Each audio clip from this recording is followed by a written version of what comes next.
technicians of Spaceship Earth, welcome to Hawkbinge, your passage to the dangerous future that is the Hawkwind discography, one album at a time, in the company of a long-term fan, which is me, and your favourite first-time Hawkwind listener, which is Matt in Berlin. How you doing, Matt? Very well, thank you, Andy. We're recording quite late today, and it's still 21 degrees, which has brought with it amazing weather, but also a lot of pollen.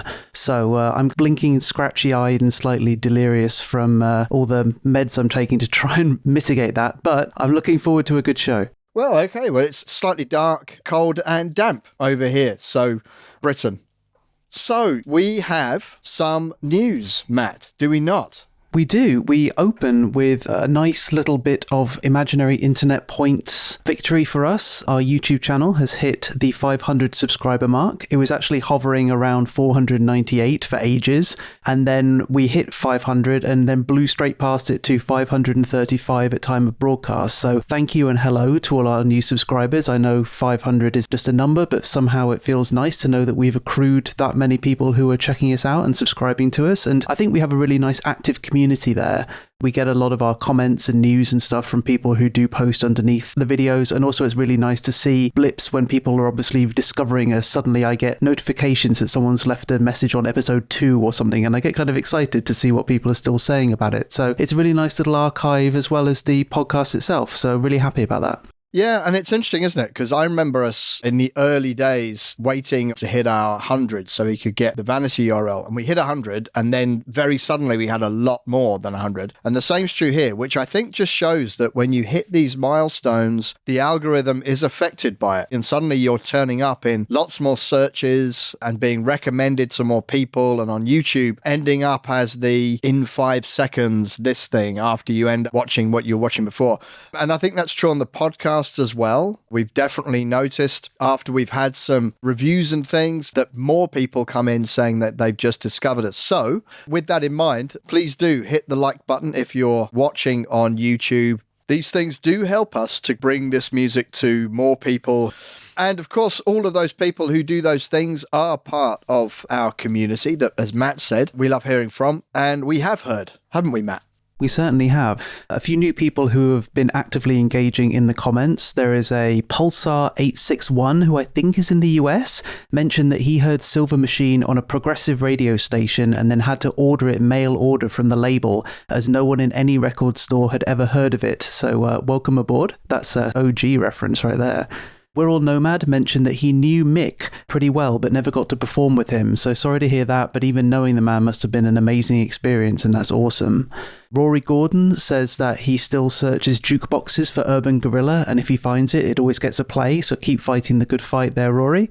Gus Ironside mentioned that according to a recent review, there's at least 40 minutes of new material that's been recorded, so we can expect another album before long, Andy. So the hot take alarm will stay right by the side of my laptop.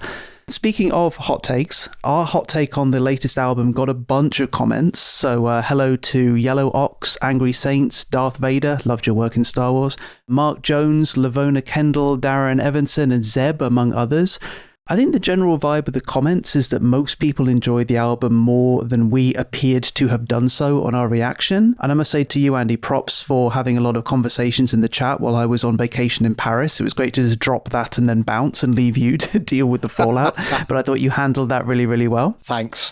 For me, I feel I've never really got a Hawkwind album on first listen, which is why these episodes take so long. And on a hot take, you're hearing literally my first WTF reaction, which I always have to get past. So I know sometimes our hot takes are definitely different to our episodes. So everyone who says that they really love it, that's fantastic. We are obviously listening in order to talk about it, otherwise there isn't a show. So, maybe we're finding things to talk about which most people feel like you can get over, or you don't care, or maybe you really love it. So it's really nice that everyone was weighing in and having opinions, but largely, even if people were disagreeing with us, it was certainly still a very healthy discourse, which you don't always get on the internet. In fact, actually, a listener known only to me as Rick put it really well when he said this, and I'm going to quote it at length. The joke is that Iron Maiden fans are rabid, but don't want any new Iron Maiden music. They just want to hear and play the old hits. I think Hawkwind fans to a much larger degree are the opposite and want to look forward to new Hawkwind music.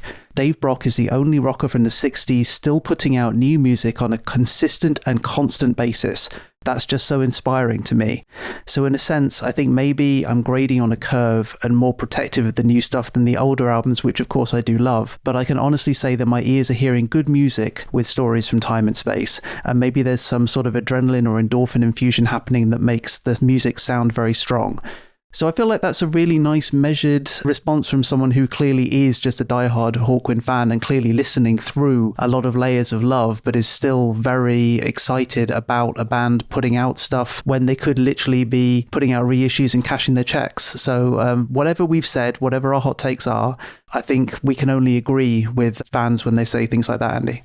Couldn't agree more. In fact, you mentioned Gus Ironside. Gus did a full-blown deep listening review on Louder Than Sound, and we chatted a bit because we discussed the fact that these more deep dive reviews are totally different to the reaction shows that we do for new albums. And of course, we will come back round to these albums, the 3 that we've now done reactions for that have been released during the era of Hawkbinge: Somnia, Future Never Waits, and now Stories from Time and Space. We'll come back round to those and deep dive them. And to me, that's going to be fascinating because I'm really going to enjoy listening back after we deep dive it to the original hot take and comparing those things. And I think that with Somnia and Stories from Time and Space, they both had things on them that we really liked, but they didn't instantly grab us. And so often, albums that have ended up being huge favourites of mine from various different bands over the years have actually been things that have grown on me and got stronger over time and weren't things that immediately grabbed me.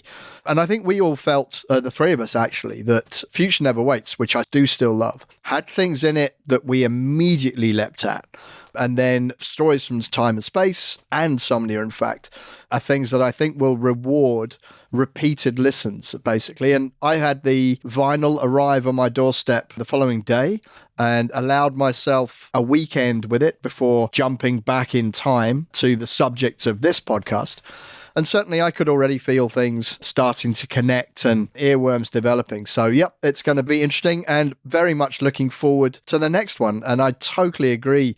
I would actually rather my favourite bands release new stuff that's different and I don't quite get it than they release the same thing over and over and over. And that's true of all the bands that I really like. So, yep, good comments there. Good comments indeed. We've also had comments on Facebook groups from Angus MacDonald, who's listened to a few of the early episodes and shouted us out to say that he's enjoying them and some of it he's agreed with and some not. And that started some conversations on some Facebook groups that people weighed in on. Thank you to all of you for that. We don't always catch them, but they all are hugely appreciated. And it makes me think, Matt, that we shout some people out who are commenting on the early episodes. And of course, it could be like a year before they reach this episode and hear their names, by which time their comment on the old episode is like old news and it will come as a massive surprise to them. So Angus, if you're still here 15 episodes later, well done for making it this far. And thanks for the comment that you made all those months ago on those early episodes. On email, hello to Gavin Lindores, who said, your podcast's origin synced up perfectly with me becoming a huge fan. Stupidly, I never ever listened to Hawkwind until 2021 when a buddy of mine was bewildered that I hadn't tried them out. So he always looks forward to our new episodes and says thank you very much. Tim Owen said, feeling the need to reach out again and express my gratitude for what you're doing. Just waiting for Matt's reactions or WTF moments each time round is definitely worth waiting for. Well, I'm very glad because we do leave you waiting. He also mentioned that there's an artist called Mike Bell who renders the discographies of bands in the style of the London Tube map, including Hawkwind, with all the band members as train lines, all intersecting and diverging. And when you have a band as long and varied as Hawkwind, you actually get quite an interesting map. It looks a little bit like the Circle Line. Given their ongoing prolificness, I don't know if he's going to do a version 2 at some point because he's going to be a few new artists down. But anyway, we'll leave it in the show notes in case anyone wants to check it out because it is a very cool thing and they are available from his store. And speaking of Hawkwind related merch, a few people actually have been in touch with us over the seasons asking if we'll ever do some kind of merch line to support the podcast. And we never really thought about it because, as Andy has said several times, we take pride in this show being a money-losing operation. But there are plenty of other organizations that can always use some cash. So we have actually created a small capsule collection of t-shirts with any and all profits going to a UK charity which helps save pollinating insects and bees around the world. We have 4 designs currently. The artwork seasons from 1 to 3, redesigned to look great on a shirt, and one which is a personal homage to the Dutch design company Experimental Jet Set, which lists all the properties of quarks in a cool way, so I will never ever forget them again. I actually wore it to Cyanosis and got a couple of people asking me where I got it from, and then they got annoyed when I said it was just mine. But now, anyone who did see that can get their hands on one and support pollinating insects along the way. Exactly. It is for the British Bee Charity. It's nothing so official that we've called them up and said, hey, Hawkbinge is going to sponsor you, because they would have no idea who we were. And I suspect the amounts of money involved would be fairly small. All we're going to do is that when a t-shirt is bought, we will donate that exact amount of money to the British Bee Charity. And they say on their website that we are raising funds and promoting initiatives to help the welfare of bees with an array of fundraising events and volunteer projects. We welcome you to join our endeavours aimed at making the world and our environment a better place. And a couple of things behind this really is that when we were thinking about where the money should go, we thought we should actually look for something which would be very much in keeping with the band's principles. And Hawkwind obviously support a lot of nature kinds of things, are vegans, and obviously Dave and Chris living on the farm. So we thought that this would be something that would very much resonate with them if they ever found out that we were doing it.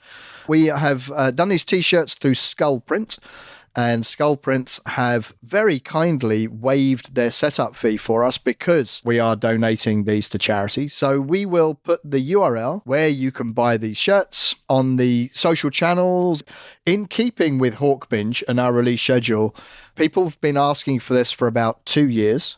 It was about a year ago that we actually decided to do it, and it's only now that we're actually releasing them. So look out for those.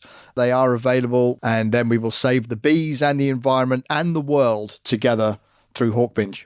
I think as a tribute to the man like Brock, I might buy a few and just use them as dish rags in the same way that he used the t-shirt you bought.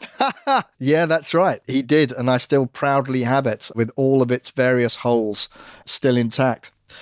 So, Matt, we get back in the DeLorean to go back to 1993, but en route, we also use the car stereo to listen to some other music. What have you had on the 8-track stereo? So my first pick is by an artist which I just discovered about a week ago who's dropped a new album. His name is Kabayushe. He's originally from Kenya. He's 29 years old and he mashes together pop, hip hop and electronica in this really compelling, almost naive DIY style. He was putting out tracks just out online with a laptop, a microphone and a cracked copy of Fruity Loops, and eventually got himself noticed by Mode Selector from Berlin. So he now is putting out his first album on Monkey Town Records, which is Mode Selector's label. So it just proves that if you throw enough stuff out into the internet, sometimes people find it and then want to do cool things with it. The track is called These Dishes Ain't Gonna Do Themselves on the album Hold On to Dear Life, There's a Black Boy Behind You on Monkey Town Records. It's frantic, choppy, esoteric, but just good fun, and I love it. Great for the start of summer. It's just smile music. So very excited to have found that. Outstanding. For me, also a very recent album, an album from 2023. And I only learned of the existence of this album and the band through Stuart McConey and the Freak Zone, which I've referenced before because it's such a treasure chest for me. I miss weeks of it and then I binge it to catch up. And every now and again, something comes on and I'm a bit infatuated with it. And 9 times out of 10, Stuart McConey then says, it's the latest project from Kavas Darabi. I don't know how this happens. I only became aware of him as the recent frontman of Gong, and I love recent Gong records. He's one of the principal people in the Utopia Strong with him and Steve Davis, the former snooker player, and someone else. A former turntable pick was Carter Estra and their amazing track Andromeda Approaches, and that was on a record label that was something to do with Kavas Darabi. There was a character, I think, called Flashman, and there would be all these events throughout history and the Flashman would be involved in all of them in some weird way. So he feels like that to me, and this band is the Holy Family. I think this is their second album. It's called Go Zero. And the track that was played is a track called Bad Traveling. So the album is very psychedelic, quite heavy, quite dense, mostly instrumental, but there are some lyric tracks in there as well. And Bad Traveling is an incredible track. It's some incredible processing on the vocals that make it sound really quite dark and sinister.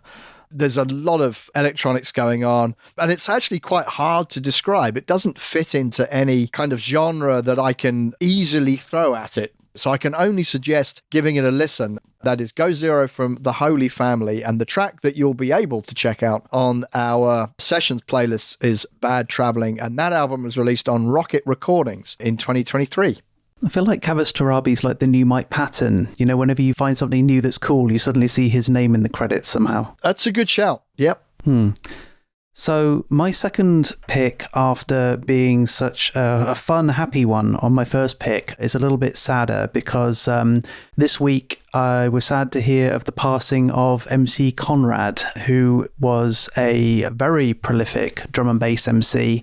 MCs are a really big part of drum and bass, which is, you know, largely instrumental music, but also its roots are from Jamaica and the UK street music and the combination thereof. So there's always been an element of dancehall toasting in the scene, which evolved into the contemporary drum and bass MC. And MC Conrad was one of the first drum and bass MCs I'd ever heard live. He worked a lot with a very jazz-influenced drum and bass producer called LTJ Bookham. And I remember the second recession that I've lived through saw the closing of a club called Turnmills, which was actually only a few blocks away from the London office we both worked at. I remember it well. I went to the closing night on Saturday and saw LTJ Bookham and MC Conrad play, and it was a very emotional night saying goodbye to such a foundation of underground music. Yeah, it was really special, and it's sad that he's gone because that was a bit of a core memory of going out and experiencing nightlife in London for me. It's hard to find good examples of MC's work to share on a playlist because it's normally done live and off the cuff, but MC Conrad was one of the few MCs who actually had some of his most famous verses committed to an album, featuring a bunch of drum and bass artists who provided tracks for him to rap and sing over. So I'm glad that I've been able to find the track Words to Be Heard, the Planetary Funk Alert version. And I'm including that because it's a great example of the energy he brought to live parties, but also it's a good example of early liquid drum and bass, which I became addicted to, with those snappy snare drums, those deep 808 bass lines that are actually very warm and comforting and groovy, yet still pack a punch. So you get that nice feeling of shaking a dance floor, but not in an aggressive way. And these little twinkling atmospherics that remind me kind of a lot of how Hawkwind arranged their instrumental tracks. So it's interesting that that sort of arrangement is purveying through both. So in tribute to him, I'm putting in Words to Be Heard by MC Conrad and Seba on the album Vocalist 01 on Good Looking Records, which is LTJ Bookham's own record label. So they remained together till the end. Definitely good to mark the occasion with the sessions playlist. We've got some variety in the playlist this time round for sure. My second pick, rather than being 1 year old, is 60 years old this year. I play a lot more jazz in the past 10 or 15 years than I ever used to, and I've kind of got into it a fair bit. And this is Herbie Hancock. And Herbie Hancock, obviously we know him because he played some funk stuff and he got into the electronics and keyboards and all this malarkey, but his straight down the line jazz, particularly from the 60s, is amazing. He has such a groovy kind of tone in everything that he does. He was in Miles Davis's second great quintet, as it's known, with Ron Carter, Tony Williams, and Wayne Shorter. And this album was his second album as a band leader in his own right in 1964 on Blue Note, the legendary jazz label. And in his band is Ron Carter and Tony Williams from that great quintet, and Freddie Hubbard playing the trumpet in this version. This is Empyrean Isles, and it's got 4 tracks on it. But they all have these piano riffs that he plays, which are just incredibly groovy. You kind of walk slightly lighter as it's on. One of them is fairly experimental, but the one that I've chosen for the playlist is incredibly famous. But I only realized what it was when it came on, and it's like, oh, I know that. It's one of those tracks that you will have heard, which is Cantaloupe Island. And one of the reasons that you may have heard it without knowing what it was is that actually in the year that we are pulling up in our DeLorean of 1993, the band Us Three released a remix of Cantaloupe Island. So when you hear it, you will undoubtedly know this piano riff, and then you just get drawn into it. And in complete contrast to the Holy Family's sinister electronic processed menace, this is very light and groovy. So I feel we've got 4 remarkably different things on the playlist this time, Matt, as it should be. So we've pulled up in 1993, and to reacquaint ourselves, we can have a look and see the music that was released this year, the year of It Is the Business of the Future to Be Dangerous. What else was being released? Well, it's a year of some quite notable debut albums, not least of which is Radiohead. Pablo Honey is released this year. The Cranberries, Everybody Else Is Doing It, Why Can't We, is their debut album this year. Bjork has a debut album called Debut, which is very Bjork. The Verve, Storm in Heaven. Shania Twain and Suede both release eponymous debut albums this year. Sheryl Crow, Tuesday Night Music Club. Jamiroquai, Emergency on Planet Earth. I actually had that. I also had Wu-Tang Clan, Enter the Wu-Tang, 36 Chambers, and I really liked that, particularly Bring the Ruckus. So some bands emerging there and really defining the era. But also Paul McCartney, who is not emerging this year, having emerged many decades before, releases Off the Ground. Duran Duran released their 7th album, but their second one, titled Duran Duran. Living Colour released Stain, I Loved Them. Lenny Kravitz, Are You Gonna Go My Way? The released Dusk. Depeche Mode, one of their big ones, Songs of Faith and Devotion. Ice-T, Home Invasion, had that. The Kinks, Phobia. I had no idea the Kinks were actually releasing new albums in the 90s. David Bowie, Black Tie, White Noise. Probably not a huge era for David Bowie, this one, from a recorded music point of view. Monster Magnet, Super Judge, what an album that is. Brian Ferry, Taxi, The Fall, The Infotainment Scan. New Order, Republic, PJ Harvey, Rid of Me. Janet Jackson releases Janet this year. Fishbone, who I saw many times, absolutely brilliant band. Give a Monkey a Brain, great album. Tears for Fears, Elemental. Pete Townsend of The Who fame releases a solo album, Psycho Derelict, which I must admit I didn't know at all. Ziggy Marley releases Joy and Blues. Ministry, Psalm 69, or is it Psalm 68? I always actually get that wrong. Whatever it was one pretty heavy and influential album. Death, good name for a band, release Industrial Thought Patterns. Fugazi, In on the Kill Taker. What an album this is. Black Sunday, Cypress Hill, massive recommendation, love that record. Deep Purple, The Battle Rages On. Paul Weller, Wildwood, that's one of his huge albums. Nirvana, In Utero. Pet Shop Boys, release Very. Pearl Jam Versus, that was big. Kate Bush, The Red Shoes. And Rush released Counterparts, which I actually really like. So huge variety of albums and some big ones and some debuts that year. I always think of some of these years in terms of the singles, though. And there are some massive singles this year, most of which are truly abysmal. Meatloaf, I Would Do Anything for Love. That was number 1, I think, for 9 consecutive weeks. And I hated it then, and I hate it now. UB40, who at this point have obviously become a covers band with I Can't Help Falling in Love with You. 4 Non-Blondes, What's Up? Hadaway, What Is Love, that I don't remember. But this is the year of Snow releasing Informer, and that was good fun. I do remember that. So if you're not in 1993 by now, I probably can't help you. Hawkwind at this point are in 1993, and they have recorded It Is the Business of the Future to Be Dangerous. And in a rare period of stability, it is still Dave Brock, Alan Davey, and Richard Chadwick. It's the trio. The album title is drawn from mathematician Alfred North Whitehead's book, Science and the Modern World. And it's quite a famous phrase where he said, it is the business of the future to be dangerous, and it is among the merits of science that it equips the future for its duties. So It Is the Business of the Future to Be Dangerous is released on the Essential Records label, having been recorded at Dave's Barking Dog Studios in Devon, produced once again with Paul Cobbold. So they have quite the partnership with Paul Cobbold at this point. There's a good few times I think we've mentioned his name. It is another fairly lengthy album, 63 minutes. We are very much in the CD era at this point. In fact, I didn't have and still don't have this one on vinyl. I bought this on CD at the time. It was on the charts for 1 week and it peaked at number 75. And Electric Teepee peaked on the charts at number 53. So we've gone down a few notches from there. And also Electric Teepee hit number 1 in the Kerrang charts. And I'm pretty sure that It Is the Business of the Future Be Dangerous didn't get anywhere near the Kerrang charts. It's a very heavily instrumental album, no, not entirely.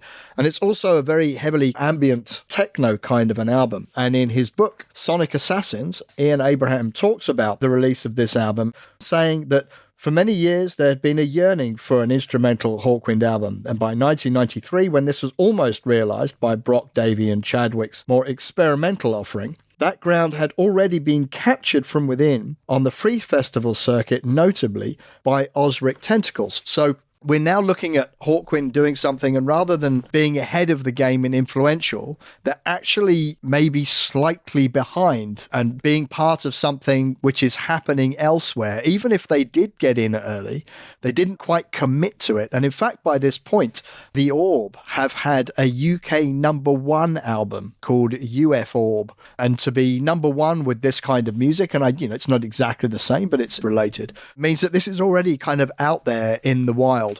The band themselves, though, were quite positive. Alan Davey, looking back on this album, says, "I thought this was the sort of direction we needed to be going in now.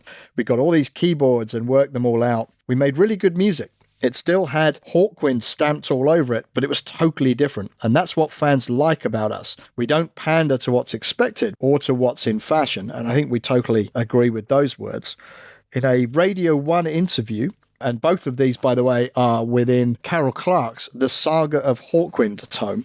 In a Radio 1 interview during the tour to support the album, Richard Chadwick told presenter Mark Radcliffe, "Our music is about trancing, and it's about sort of sliding into another world, really. There's an external view of it, which is outer space, and there's an internal view of it, which is inner space. And hopefully the music is a soundtrack that allows you to look into both of these places." So the band obviously at the time, and even in retrospect, feel pretty happy about this album. Matt, this is an interesting one because our backgrounds in terms of when we were younger and what we were listening to, mine was mainly guitar music and yours was mainly electronic music. And we've come together in this day and age and all of our stuff is in the mix together. But maybe there are more reference of yours in this than there are of mine. So interested on your hot take on It Is the Business of the Future to Be Dangerous.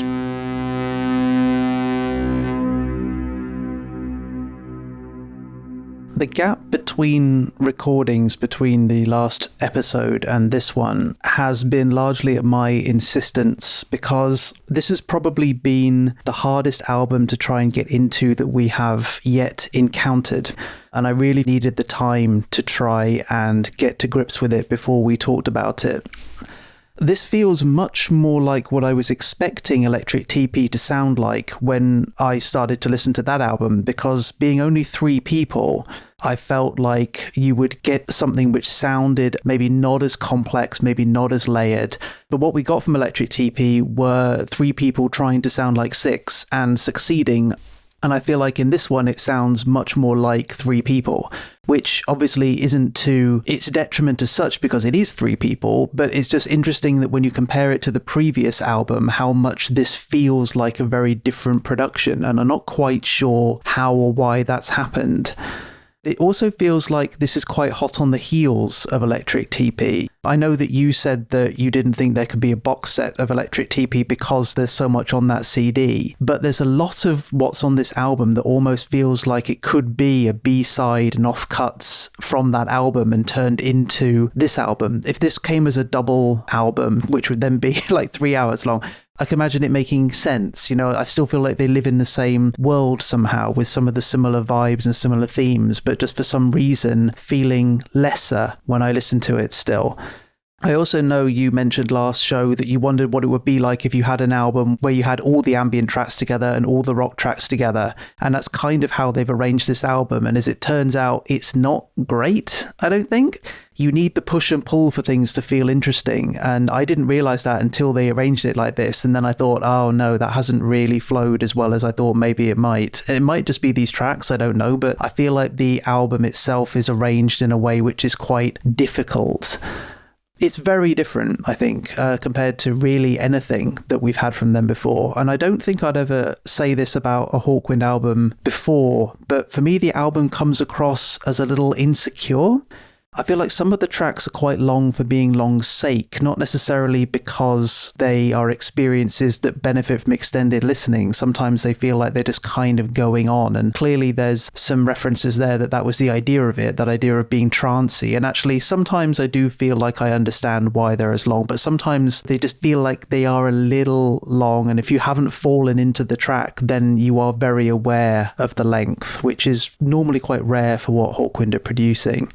We also have 2 reinterpretations of Hawkwind classics and a cover, so I don't feel like we're breaking much new ground overall. It feels like Hawkwind are gathering up things that maybe they think that their fans will like. This feels a little bit more in service of listeners rather than the normal, I don't care what you want to have, this is what we've made.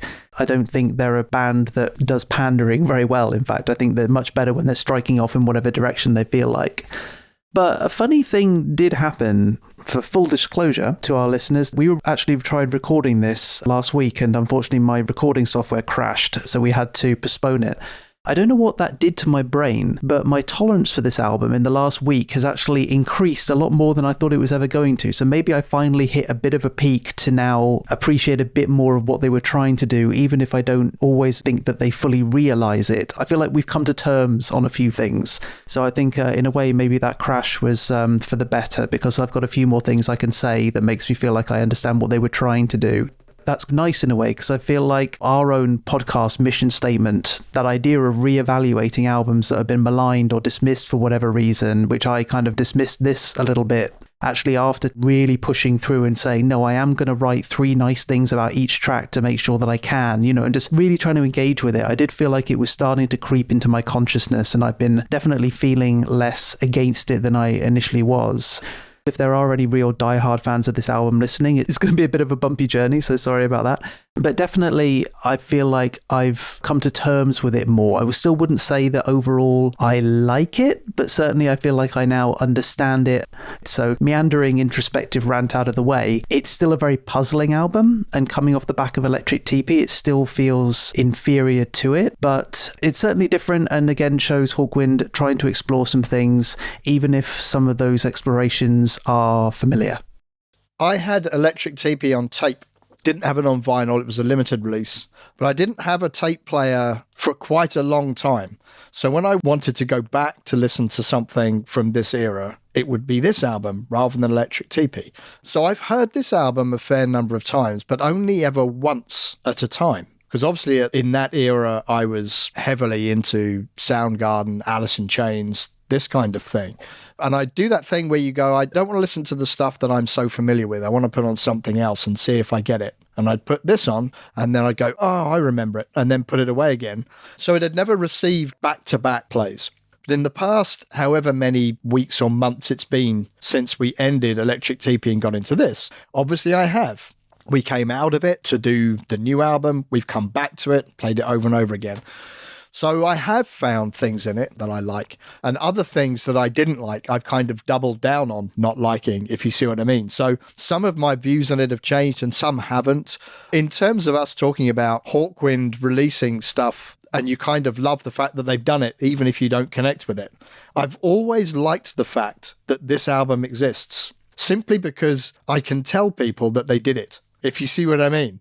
It's a strong point that they did it, even if I don't particularly get it. So it's going to be a really interesting chat about this one. Well, let's get into it, because the first track is the title track. It is The Business of the Future to Be Dangerous. And I was quite excited about that, because up to this point, every album that Hawkwind's made where the first track is also the name of the album, like Levitation, Choose Your Mask, Sonic Attack, those albums have normally ended up being pretty strong, or at least interesting. And for me, it's sad to say I feel like that streak's kind of ended. I was hopeful for it, and that was maybe my first mistake about going into a Hawkwind album with any sense of expectation. Thinking about it, not that many of Hawkwind's albums actually features a track which shares a name of a song, and I quite like that actually. For me, that feels albumy. Not we have a track that we like and we built something around it, or this is the track that we want you to like. They normally corral their songs within a thought. So it's always interesting when they do actually have an album which has a titular track. So I'm not quite sure beyond I've noticed that, where I'm going with that, but it's an interesting habit that the band have, which I appreciate normally. The whole thing starts with an old Hawkwind habit, which I've not heard in a while, which is the fake out intro, where we start with something that almost immediately fades into something different, and you're still left wondering quite why they do that, but they did in this case. And in this case, it's a huge discordant piano stab, which sounds less like it was played by hands. It feels more like it was played by someone's head or something. It's super discordant, just a big bang of noise. And certainly that wakes you up to yourself about, okay, right, well, this album started and I wonder where this is going to go. And it's going to go nowhere because it fades immediately into what seems like the main track. So a strange choice to open, one that they have done before, but always perplexes me. But, you know, we get this sort of aircraft flyover effect, which switches us into the main track. And every single time I listen to it puts me off kilter because I feel like the rhythm is all out of whack. I feel like we come in like halfway through a bar. It takes me a long time to settle myself in the groove. Normally, as soon as I can catch a snare, I'm like, okay, right, well, here we are now. But I'm always feeling like I'm not on firm ground. And I always find that very distressing when you clearly have a beat. I also feel like a lot of the drums are kind of messed up. There's one section about 38 seconds in where I swear the drum fill drops a downbeat and decides to just go with it. They clatter about, but they don't always resolve. So I feel like we're not off to a great start because whatever they're doing, it's almost deliberately hard to engage with it, which, you know, I don't like in rhythm and I don't really like in music. And I don't know whether or not that's just like the DIY aspect that they've got going on. But considering that we talked last time about how they were programming the drums on MIDI to within an inch of perfection, the fact that this feels so haphazard is very strange to me. By just over a minute in, maybe a minute and a quarter, things have settled down quite a bit. And then I feel like we can fully start to appreciate what we're listening to. And one thing that I do catch about this time, which I do like, is that they don't have a snare as such as they have this little clink. It sounds like a small hammer hitting a bit of metal or something. And I like how unusual that is, mainly because I'm grabbing hold of it when I'm listening to try and get the rhythm, but also just as a musical choice. I like it when people mess with snares. I mean, snares are fine, but I like it when there's some kind of other sound that beats out that pattern. I'm a big fan of contemporary LA bass music, and a lot of artists will spend ages trying to find a fun sound which is not a snare to replace that. So it's nice that that was a fun choice back in 93 for them, in the same way that listening to it in 2024 is interesting for me. So there's obviously been some thought and some interest here sonically, maybe not necessarily an arrangement, but in what we're listening to, it's been considered. We also have this very deep bass line, which is filling out the bottom end really nicely. We've got these very long, searing keyboard pads, which breathe in and out over the top of everything, and they're really rich and detailed. They do this quite nice thing where the filter envelope and the volume envelope on the synthesizer seem to have been separated. So not only is the sound rising in volume, but it's also letting through more texture. So when you hit the top of this breath, you've got all this stuff to listen to, and then as it fades out again, you not only pull down the volume, but you're darkening the sound as well. And so you get this searing into a more kind of like muddy sound. And I really like that. That's not easy to do on all synthesizers. I know, I've tried. So to get this kind of breath feeling, I really like that. And I think it's put to good use throughout the track. Certainly pulls you through it nicely. It's kind of a Uber pad or something in a way, you know, because it is a pad in its own way where lots of things are resting on top of it and playing underneath it. And it's definitely just carrying things along, but it's far more active than a pad would normally be. You know, like a pad is normally just a nice foundation for things to play around, but this definitely feels like it's moving you forward. It's quite wave-like, which is nice. And then around the 3-minute mark, you really feel like this has got itself on some pretty sure footing. And it's around here where I start to vibe with this track. You know, I've been fighting it for 3 minutes, but then everything coalesces and I start to vibe with it. Before, all I could hear were the wonky time signatures and this kind of disappointing attempts to try to make something fun and percussive happen. And it's not all working, but when we start to shake all those feelings and we hit this peak of potential, I think it's quite nice. For me, it's sort of marked out where this cymbal comes in to tap out some just 8 notes, which helps the groove 1000%. And then I feel like I'm settled quite nicely into this. Then the track just builds on itself for a while. We've got these spacey shimmers that come and go, as well as these very cavernous bangs and clangs, which do, I guess, something to add interest. But again, they still feel a little arbitrary, like someone's just thrown some saucepans down a flight of stairs or something. I'm not sure how programmed they feel, but they're just adding interest over the pad, which could get maybe a bit monotonous by itself. how much you're enjoying this track depends on how much you like glitchy squiggles and drum fills that are just over this pad. The track feels a little lost in its own right. You feel like they're attempting stuff in the same way that you'd watch people try to jumpstart a car or something. They're trying to make something happen, but I just feel like it's not quite getting beyond this nice groove that I get for like a minute and then it's kind of done. Within the last 30 seconds, as it starts to finish, there's a sound that sounds like another keyboard is trying to start some kind of melody, but it kind of slides in a little insecurely. It doesn't really do much, and then by the time it tries to make any melodic pattern, the whole thing's done anyway. So I kind of wonder why that was included at all, because it's not really adding much apart from to just get swept up in the fade at the end. So overall, I've been able to find some good feelings towards the track in the middle. I still feel like it's got a lot wrong with it. I kind of describe it as dreamy, but a bit of a mess, like trying to sleep through excessive turbulence in economy class. Definitely there's like a minute which I could cut out and go, that's nice. But I think as a full piece, I'm surprised at how haphazard it is given the previous output from this 3-piece. So it's interesting in as much as on Electric TP, I thought we were in sync with almost every track. This time, I'm getting a sense that we're going to be quite divergent in our views on some of these tracks, and that's going to be really interesting to see. This track is one of them because I really like this track. I didn't realize how much I liked this track until about the third listen when I was like, okay, yep, I'm into this. This is cool. That rumbling bass note that goes throughout the entirety of the track gives the track a little bit of darkness. It's got some bite to it because of that. And that hammer on anvil sound that runs through. And I love those pads, and your description of it was beautifully done. So yeah, I love the pads and that chord sequence that's in there. And this is my favorite track on the album, which is great because it means we've started the album on a high point, but also bad because we've started the album at its highest point, and there's a touch of disappointment in that.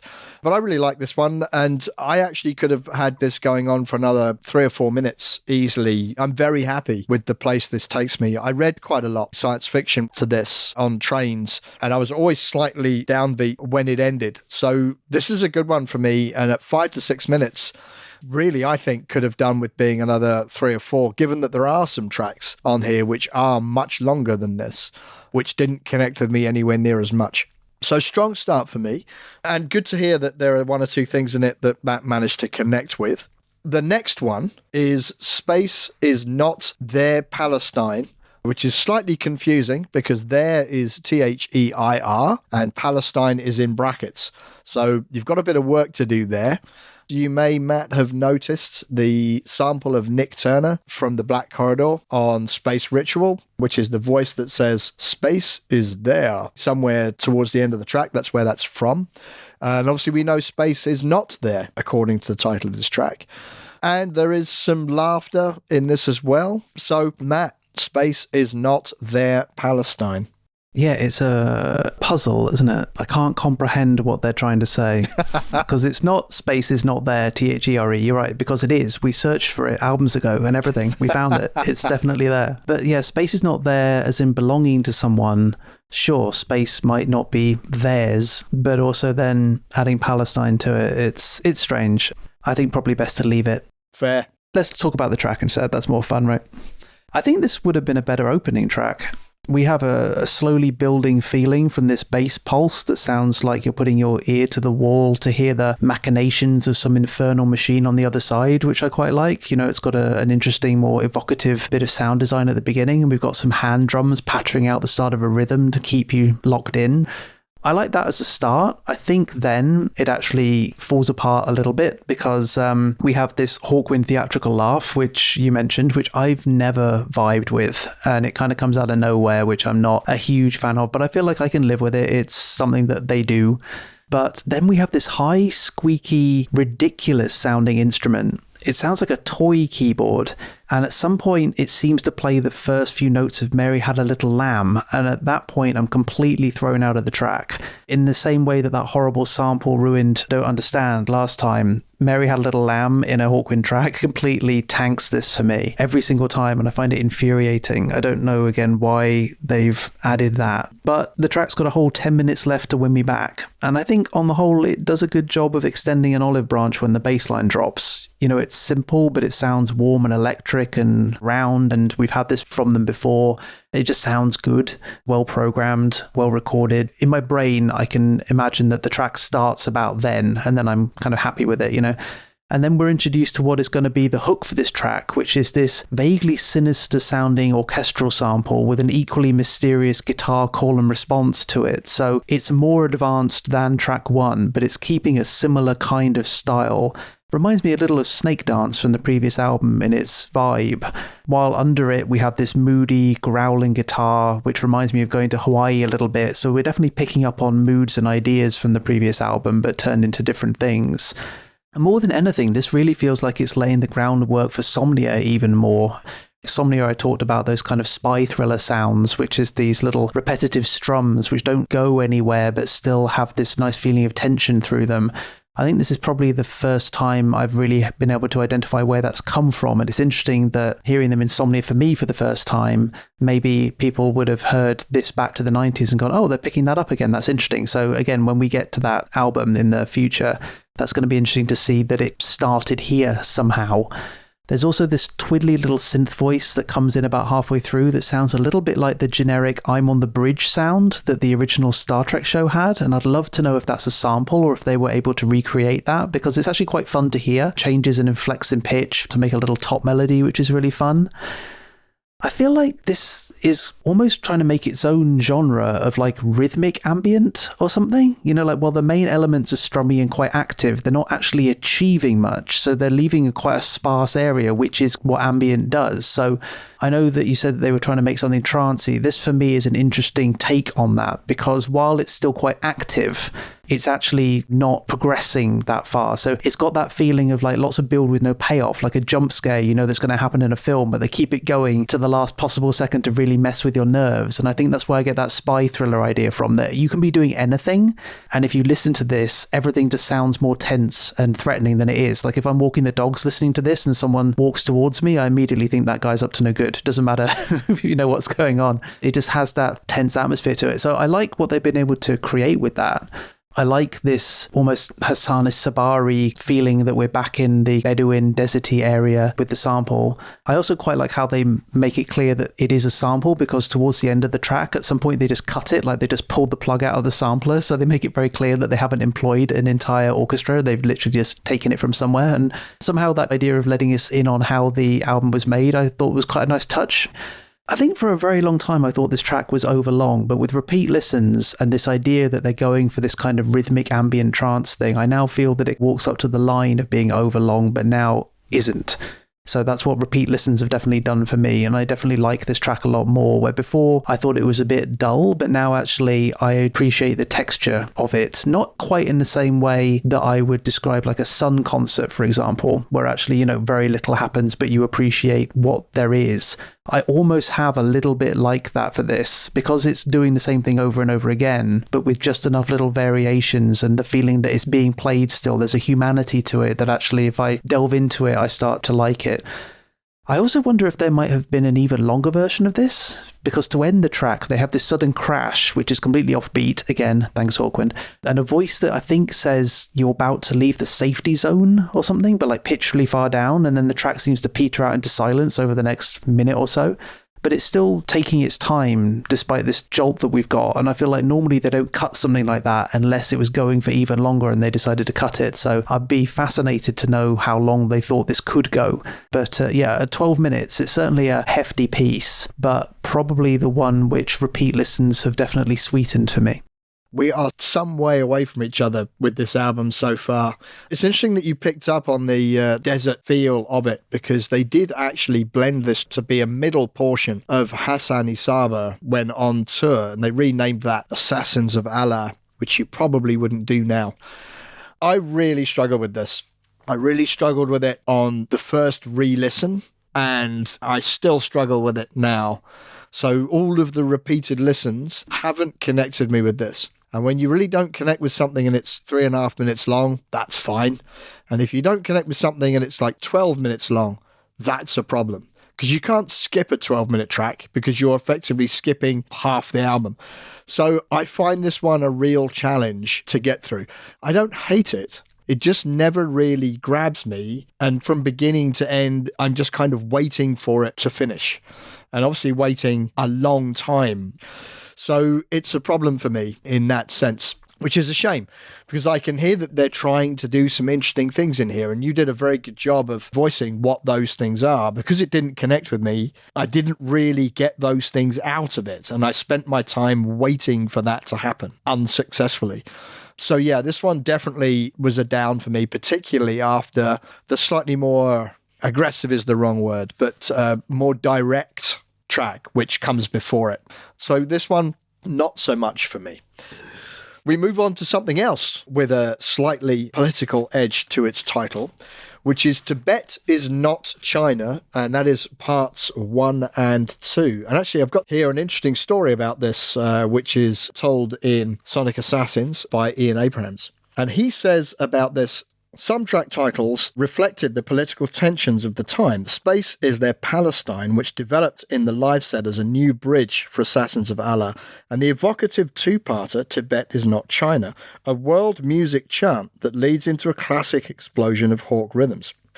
Where that one came from, says Chadwick, was that Dave had got this sequence going with a kind of back-to-front click track, and I was trying to play around it.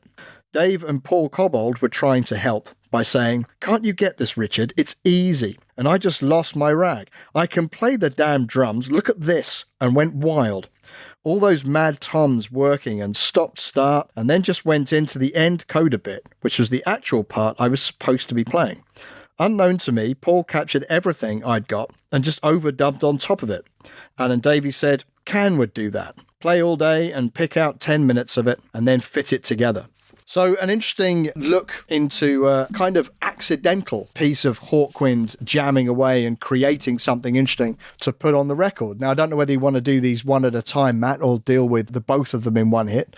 Tibet is Not China. I'll just keep talking and see where I end up stopping, because I do feel like they are very, very different tracks. And Hawkwind have done this before, as we've talked about, where they've got a track and then suddenly another track seems to emerge from nowhere for a bit and then go back into the other track. And it's very much up to the whims of them whether or not they put a track cut in there or whether or not they just call it one long thing. But in this case, we have parts 1 and 2.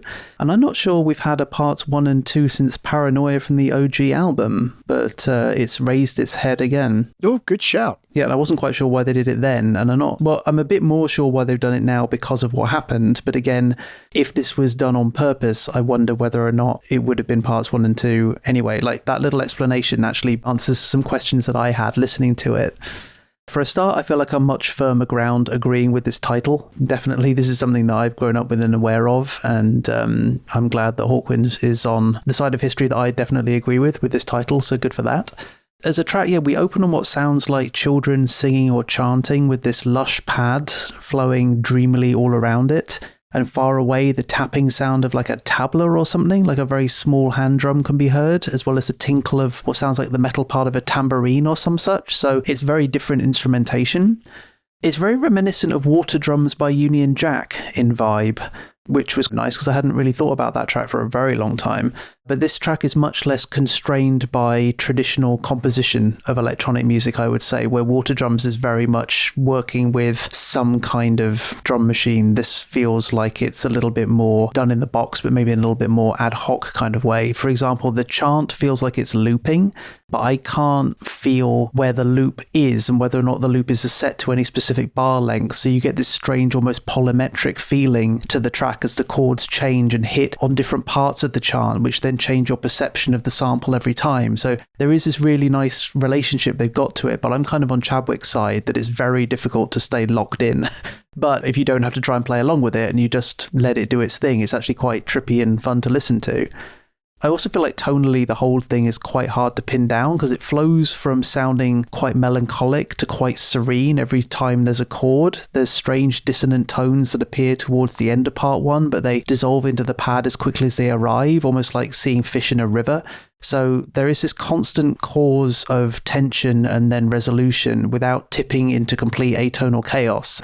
it all feels like it's just on the verge of falling apart, but somehow always keeps itself together. So I quite like it. It's kind of the audio equivalent of a lava lamp. You know, all the bits are moving around each other in this very languid way, and the larger parts are colliding with the smaller parts, and it's undulating around in this container, which is the sparse rhythmic structure that we have to deal with.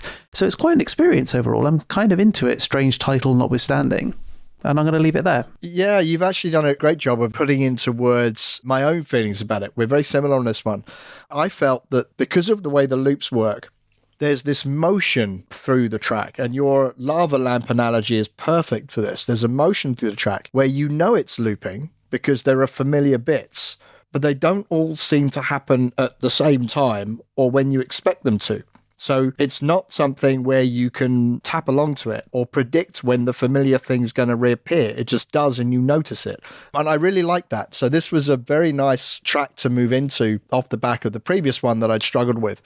This could have been longer for me. And as you say, part 2 of the track could have had a different title altogether. It's such a completely different piece of music, isn't it? Yeah, it feels like suddenly the rest of the band realise there's music going on, they're not a part of it, and they all just like rush in. Like, you started without us. It's funny how the chant loop that we just talked about, how it works so well in part 1, for me falls apart completely in part 2. And that's because as soon as the guitars come in, the chant that was providing so much texture and rhythmic qualities in part 1 suddenly just becomes an annoying element that the guitar is clearly fighting with, because the guitar is in a time structure which the chant is not. So we have this actual drum pattern which is kind of forcing the what was previously nice sample into almost a don't understand moment again, where I'm like, why is this thing not working with the rest of the piece anymore? And again, maybe it's my long-held DJ beliefs and everything wanting to adhere to a structure, but for me, it always sets my teeth on edge when that happens. It's annoying because of everything we've heard so far. This is probably the most raw we've heard the band in its rocky persona. You know, it's fast and strummy. It's got these long whiny notes over the top with like whammy bars in full effect, and you can feel how much is being played. The drums are accomplished and rocky. Lots of nice cymbal work that I love from Chadwick. It feels quite vintage Hawkwind in a fun way. And then when they're all doing that, they're drowning out everything which is annoying. So then that's really cool. But when you get to the breakdown halfway through, the chant's still there, and it's just in the background, like an annoying sound that you're trying to get rid of while you're trying to listen to the rest of it. And I guess it wouldn't be part 2 if they removed the chant, but I would much rather they remove the chant and call this something else, like any other world tension that they want to sympathize with. You know, that would be perfectly fine with me. So as it fades out, I'm just left wishing it had been its own little thing, you know, a nice Hawkwind rock track with the instrumentation letting loose and kicking us out of our ambient hole that we've been in for a second. But because it's tethered itself to the previous track, it's wearing all the elements of part 1 like an albatross around its neck and getting dragged down for that. So in the end, for me, it's a nice piece, but it's unnecessarily encumbered by the track before it. I don't really know why they needed to do that, and it's not sold me on their part 1, part 2 thing. No, I tend to agree. It's interesting that because of that guitar sound in particular that they use here, this is the first track that if you heard it and you'd never heard it before, you'd go, oh, that sounds like Hawkwind. It has some signature vibes of Hawkwind to it. The drums here are, in being more powerful and upfront, starts to bring in some of the things that sounded successful about Electric Teepee. Because the drums on Electric Teepee were quite clear and very punchy. Whereas on this album so far, they felt more passive. And on this track, they do come alive. And obviously, Richard losing his rag is a good reason for that. So I like the change of pace here. I do think that it could have segued from part 1 using the chant, but become its own thing and not had to be tethered to part 1 in that way. And Hawkwind have done enough of that where 2 tracks just blend into one another, but the second one moves then away from it. My thought was that as number 1 starts to fade out, if that chant did a little glitch which locked itself into a loop, and then the guitars came in and then the drums came in, that could have been a really clever reinterpretation of the free chant to suddenly lock it into a groove and be like, now we're going to do something different to it. Absolutely. That could have been really fun, and it's probably what I would have done if I would have been in the studio and suggested it. But, you know, for it to just wander off by itself, it's kind of unsatisfying because it's not rhythmically satisfying with the rest of the piece. Agreed. And the sounds in the rest of the piece, I smiled with them because they were like, oh, there it is. That it feels a little bit like an opportunity that hasn't been fully realised. Yeah, absolutely. And so I quite liked it. I think it could have been more. The next one here obviously draws its title from Dave's studio, which is Let Barking Dogs Lie. Yeah, and once again, I'm glad that you were able to answer one of these questions for me, because I assumed that it was some kind of in-joke, because, usually it's let sleeping dogs lie because they might be dangerous, and barking dogs are already letting you know it's planning on being dangerous, so the title was pretty weird, but now, yes, definitely inspired by the studio, I get it now. I like this one quite a lot, actually. I like how we start with the rev of some large vehicle like a truck or a tractor, and then we're right into this cool psych synth riff with lots of modulation, giving us lots to listen to as it swaggers about. For me, this is probably the most confident track. I do like the confidence of the intro and the electro sounds, and it provides another strong foundation for the other instrumentation to build around. We have this dirty, fuzzy bass line where everything else has been quite warm and nice. This one's got some stank to it.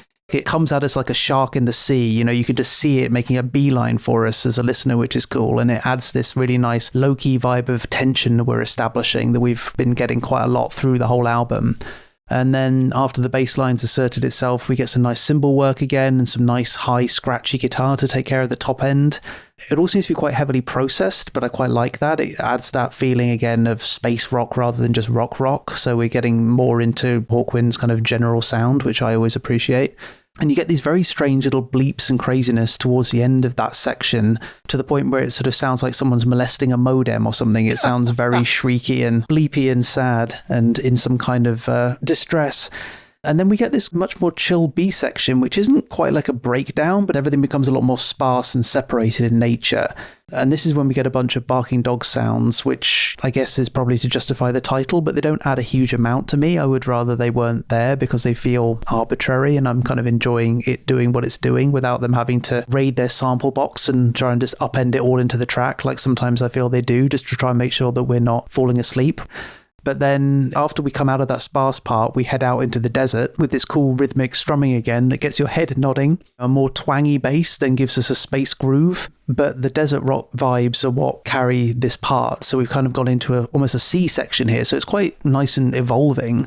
I like when Hawkwind have ideas which flow nicely. I know sometimes they have ideas which basically become lots of tracks and they make a sandwich, which is not my favorite. But this for me is much more when I like their continuation of thought. It's not just the same thing forever. This thing's definitely moving around and going somewhere. So in general, I like it. I think the last 2 minutes feel a little vestigial. I feel like this would be a really solid 6.5 minute long track. I think at 9 minutes it's fine, but maybe a little flabby around the edges. But overall, it's picked up the energy from Tibet is Not China Part 2 and ran with it, and I'm generally into the direction it ran in. Yeah, I agree. We're obviously in the era of long albums and CDs and not having to self-edit an awful lot, which we discussed at length on Electric Teepee. And therefore, on a shorter album, they probably would have finessed this down to 7 from 9 minutes or something like that. But I'm pretty happy with it at 9. It definitely does all the things for me for a 9-minute track that Space Is Not There Palestine didn't do for me in that track, in as much as there is some shifting around, there is a variation, there are changes in pace. It sounds very Hawkwindy again, like the previous one. It has some signature Hawkwind sounds in there. It's got a little bit of heaviness to it. Do like the bass. I think that really comes through and features very heavily. And being held together with that synth pulse is nice too. So this is a pretty strong one for me. I think we're of a like mind on that one and happy when that one comes on. Which takes us to the halfway point of the album with Wave Upon Wave, which I don't have an awful lot for other than that it's quite chill and I quite like it. As do I. It's a nice little ambient piece from Hawkwind once again, I think. We have a little fade between the tracks as well. I always like it when they do that. For me, this seems like a companion piece to Blue Shift from Electric Teepee, maybe. I feel like it's got the same feeling of depth and flow to it. It's nicely composed, it's rich in atmosphere, it covers the whole sonic spectrum, it does everything that I want an ambient piece to do. The main pad feels like it falls into itself with every chord change, which gives it this very majestic rolling feel to it, which I guess is where you get the wave upon wave idea, but I think they've done a very good job of actually describing what they're doing. So this is definitely a title track, which I agree with. And I just love all these little details that pick themselves out through the runtime of the piece. It's not super long, but definitely there's a lot going on here which really just holds your attention. Most notably for me are these really high little bleeps that glisten at the very top. They kind of remind me of, when you have water in a pool and the sun's coming up and the water cuts the sun up into these little bits of gold. Somehow I see that when I hear these. It's also very reminiscent of a trance track from 2001 called Resurrection by PPK. I get this very evocative feeling of whimsy from that track and this track as well. So it's interesting that they both seem to hit the same kind of voice and the same sonics and evoke the same feeling. What I also like are these little warbles in the pitch of the main pad, which again just do something to make it feel a bit more organic. And you get these kind of raspy tones that sear in for a second, but then cut themselves back. So again, I think there's something being played with a filter. So you feel like these waves might still be a bit dangerous, or maybe they're the waves of an alien shore rather than something from home. It's very evocative. I think it tells a really nice story in the 3 minutes that it sticks around for. Exactly. I would have been quite comfortable with this if it was 4 or 5 minutes. It's a good point about Blue Shift. There was a very similar feeling to that, even if musically it's different. So I like the mood that I get in on that track. And those tracks that do drop you into mood, I kind of want to just sit with them for a little bit longer and be absorbed in them for a little bit longer. But another nice track, that is the halfway point of the album, at which point everything changes as we come to a track called Letting in the Past, which is essentially reusing Looking in the Future from Church of Hawkwind, but starts with lyrics from Assault and Battery. So that is quite the sandwich right there, Matt. Yeah, it's funny when you were saying that you're not so much of fans of bands releasing the same thing again and again and again. It's funny how Hawkwind do and don't do that at the same time. Absolutely. Sometimes they're taking some of their classics and smashing them together again in their large Hawkwind collider to see what comes out of that. And for me, given the fact that this album has already been kind of hard work, I feel like actually we've talked quite nice things about stuff so far when before I was ready to just dunk on all of it. But when I was listening to the hard work tracks at the beginning and then this happened, I was gobsmacked a little bit. And this for me feels a little bit like it's got that insecurity feeling where it's trying to see what people liked about them and maybe try and make lightning strike twice. And after we've seen from things like the Infinite Silver Machine covers and stuff, that's not their best strategy. I personally find it quite a redundant track. Maybe it is one for the fans updated for the 90s, but it does feel like a stocking stuffer. It doesn't really evolve the source material, mainly because Assault and Battery, for whatever we said about it, those vocals were delivered in a really nice way. And this tries to capture some of that energy, so I'll give it that. But at the end, it's kind of a 2-chord jam, and that's it. So I don't really feel like we've evolved that much, musically. Bringing back the poem from Assault and Battery is more of a hindrance to it because I feel like we're then comparing this to a track which is infinitely superior to this one, which then for me further compounds the mistake. I know it's called Letting in the Past, which I felt like was their disclaimer. It's like, we know what we're doing, but just because they know what they're doing, they're still doing it. So I'm not going to let them off that easily. I just feel like they could have knocked out a few different lyrics to make this more of just an energetic jam in the style of Tibet Part 2. And again, not put the pressure on it of having to carry the weight of such a big poem that we've had before, and it's a shame because as a piece of Hawkwind showing off as a 3-piece and letting loose, it's actually pretty good. The organ's vibrant and fun, the drums are full of fills and flair, the vocals are pretty strong from a singing point of view, the guitar is frantic and expressive, but I just can't ignore the lyric choice as a really strange decision to put over this, so that happened. I always wonder when Hawkwind do these things, the context is different in each case, and I wondered in this case, are they doing this because they've hit upon this idea for using these lyrics, and it's an idea they believe in and they're committed to? And in that context, happy days, well done, regardless of what I think of it. But on the other hand, are they doing it because they think they need to do it? Because of, I don't know, they're wondering about how the rest of the album might engage with people or not. Or they've got the tune, but they don't want to write any more lyrics, those kinds of things. It's impossible for me at this point to know. But that's what I think about when this track appears at this point in the album, following everything that we've had before. And if it's something they really believed in and went, I've got this great idea, let's do this, then, fair play to them. So I can't say that's not the case, but I was left wondering about it while I'm listening to it. That's kind of what occurs to me. And the fact, as you said, that they reused the lyrics, I was focusing so much on the reuse of the lyrics that it took me quite a while before I started to focus on the music they put around it. Whereas if they had written some completely new lyrics, I would have looked at it, thought about it as a single whole from the word go. But actually, I had to look past the reuse of the lyrics to think about the music. And you're right, I quite like the music.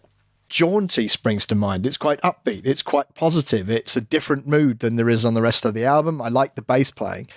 So yes, it's a strange little thing to appear in the middle of this album, but it does signal quite an abrupt change of philosophy that happens through a lot of the rest of it, because the next track is The Camera That Could Lie, which apparently had been a middle section of Damnation Alley, if you could believe, on a previous tour. And obviously incorporates parts of Living on a Knife Edge from Sonic Attack and goes full on reggae, Matt. Yeah, I come from a knife down under. Very good. Thank you. Took me weeks, that. I was expecting something like this to show up at some point, ever since you and Joe mentioned that Hawkwind were big in the free festival scene and also had that guy, Captain Riz, the space reggae toaster, as part of the live band during this kind of time. As part of the 1-2 reinterpretations, the first one I was like, what? And then this one I was like, what? It's very, very different, isn't it? I guess before we get into the track itself, I wanted to just talk about the initial reaction I had to this, which was a concern that Hawkwind was sailing into the dangerous waters of appropriation. But after doing some reading and some personal introspection, I don't think that's the case. I actually found this really interesting interview with a Jamaican music artist, Kiana Aitken, and they said on this, the genre is often mocked by non-minority groups, whether that be making fun of our accents or correlating our music to stereotypical drug use. It's too often I see our music getting appropriated disrespectfully, something I find disheartening rather than comedic. It's important to practice cultural appreciation because there are so many ways you can enjoy someone's culture without hurting it. It's fine to experience it and have fun, but don't overstep the boundaries or close practices. And I feel definitely that Hawkwind are practicing cultural appreciation and are definitely rolling with the kind of people which would allow them to do this. And also, as we said before, with even things like drum and bass, clearly Jamaican music is something which permeated deep into the UK and has influenced all genres really of UK music for decades and decades now. So it's interesting that they've done it. It's not problematic. I just wanted to put that out there. I was wondering because I think sometimes you feel something, when you hear something, you're like, not sure about that. But then you're able to check and actually think about it and not just knee-jerk and go to Twitter and rant or something. And I think that's really good because honestly, the first time I heard this, I thought if this ends up being a Rastafarian flying doctor, I am vetoing this album completely. But they didn't do that, so everything's great. So the track then. This does what I was hoping Tibet 1 and 2 would do by actually morphing and changing the tracks within each other when they fade between each other. So I think that's very well played. It's in rhythm, it's in key, it's almost a proper like DJ mix. So if you're just listening to the album, it's very satisfying to hear this creep up on you with the subtle synth chord stabs over the previous track until everything changes around them. And then within 40 seconds into the actual runtime of the track, we pretty much established ourselves and we've got a lot of that defines the genre that they're playing in. We have the chord stabs, we've got the burst of tin drum percussion, we've got a slow but very swung groove which gets your head rolling immediately, we've got that offbeat bass line, we have lots of delay in the vocals, so it's a very accomplished version of this style. But then you also have the Hawkwind ingredients of lots of spacey sound effects and this kind of driving guitar over parts of it. So you do feel again that Hawkwind are making sure that they are bringing something to the party and making something which feels like them. And while Brock's singing in a slightly different way, I don't think he's trying to do an accent, which is good. I think it's just how the music makes you want to intonate, which just sometimes affects the lyrics itself. The lyrics are an adaptation of Living on a Knife Edge in the same way that Right to Decide was an adaptation of Radio Telepathy. And, I think I had the same reaction this time round as I did as well. I preferred the lyrics on the original tracks, to be honest. At least for Right to Decide, the lyrics were on a B-side, so you may have never heard them before. But Living on a Knife Edge was a pretty big track on a pretty big album. So again, I feel like it's a questionable choice to not write some new lyrics. Even though they are evolving it, they have this interesting idea about the surveillance with spying, lying, there's no denying, you can't escape, just be discreet, just repeating those lines. That has a nice feeling to it and it goes with the track, so I like that. But then I do feel like the genre itself just means that some of the bits from Living on a Knife Edge, which was so good, you can't do. Like the Incubus line that we spent so much time talking about it on Living on a Knife Edge, it just gets squished to the end of a line on this and it just doesn't hit in the same way that you can do with a different different genre, which again makes me feel like maybe some other lyrics would have been better to have thought about. It's annoying because I feel like they had an opportunity to fix the line, the number of your car is fed into a box, your journey's being checked, it's a paradox, because there's no paradox there that I can find at all. And it's annoying that they've resurfaced these lyrics without doing something to fix that line, which was annoying me all this time. Probably my favourite part of this is the last 2 or so minutes when there's no lyrics at all, actually, and it's just this synth that sounds like one of those kind of mouth organs you blow into to get a note out, or some almost like saxophone or something, and there's a bunch of spacey sounds all around it. So I think there's some nice bits in this. It's certainly different. It's interesting to have finally heard one of these tracks. I think like the first remixy track, it suffers from tying itself to something I don't think it needs to, which again has that feeling of insecurity for me, where they feel like they've got to bring something into the party in order to do some kind of canonical version of it, but I don't really feel like they needed to. There's so many tracks here that are dragging around bits of other tracks, and I don't quite understand why it's happening so often in this album. And I don't think any of them benefit from it in the long run. It's odd because they're not committing to a full-blown re-exploration of a previous track. They're just taking a bit of a track and embedding it somewhere where it's not bringing its previous essence with it into the track. It just seems to be there. That spying, lying, there's no denying is lovely stuff. You can't help but bounce a little bit when that's on. And the chorus is therefore catchy enough that it deserves its own verses rather than having something else cut up and dropped in. So again, just like the previous track, I don't know whether this was pragmatism or I've got this brilliant idea for living on a knife edge, let's redo it in this way. I can't really tell. I'm not a huge reggae person by any means, and the keyboard sound that you like is something that I don't like. But nevertheless, it's done well enough here that I do find it catchy. I'm quite happy when it's on. And I can kind of ride along with the lyrics from Living on a Knife Edge, although, as you say, the incubus does feel odd, kind of arbitrary on the end of that line, and that feels emphasized in this case. But I'm quite happy with The Camera Could Lie. It is interesting to, again, just have them commit to something like this. It doesn't matter to me that it's not my scene particularly. I'm quite happy that they did it after like hinting at it before to a degree. So yeah, an interesting one that takes us to a little track here, which is completely unnecessarily titled 3 or 4 Erections in the Course of a Night. So yeah, one for the Hawkwind blip heads. You got to have one. Every album, you've got to have one of these.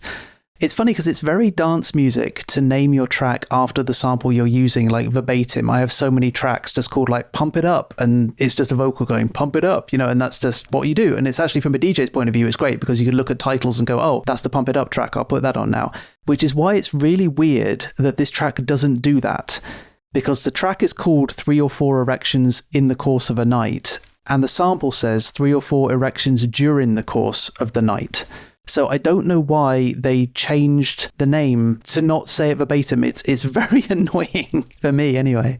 Yeah, overall it's just a weird little thing, isn't it? You know, there's some subtle gallopy drums over a pad, which gives it way to this repeated strange kind of boing sound, which sounds like a video game frog jumping over something, and another textured pad, and then this sample followed by a horse sound.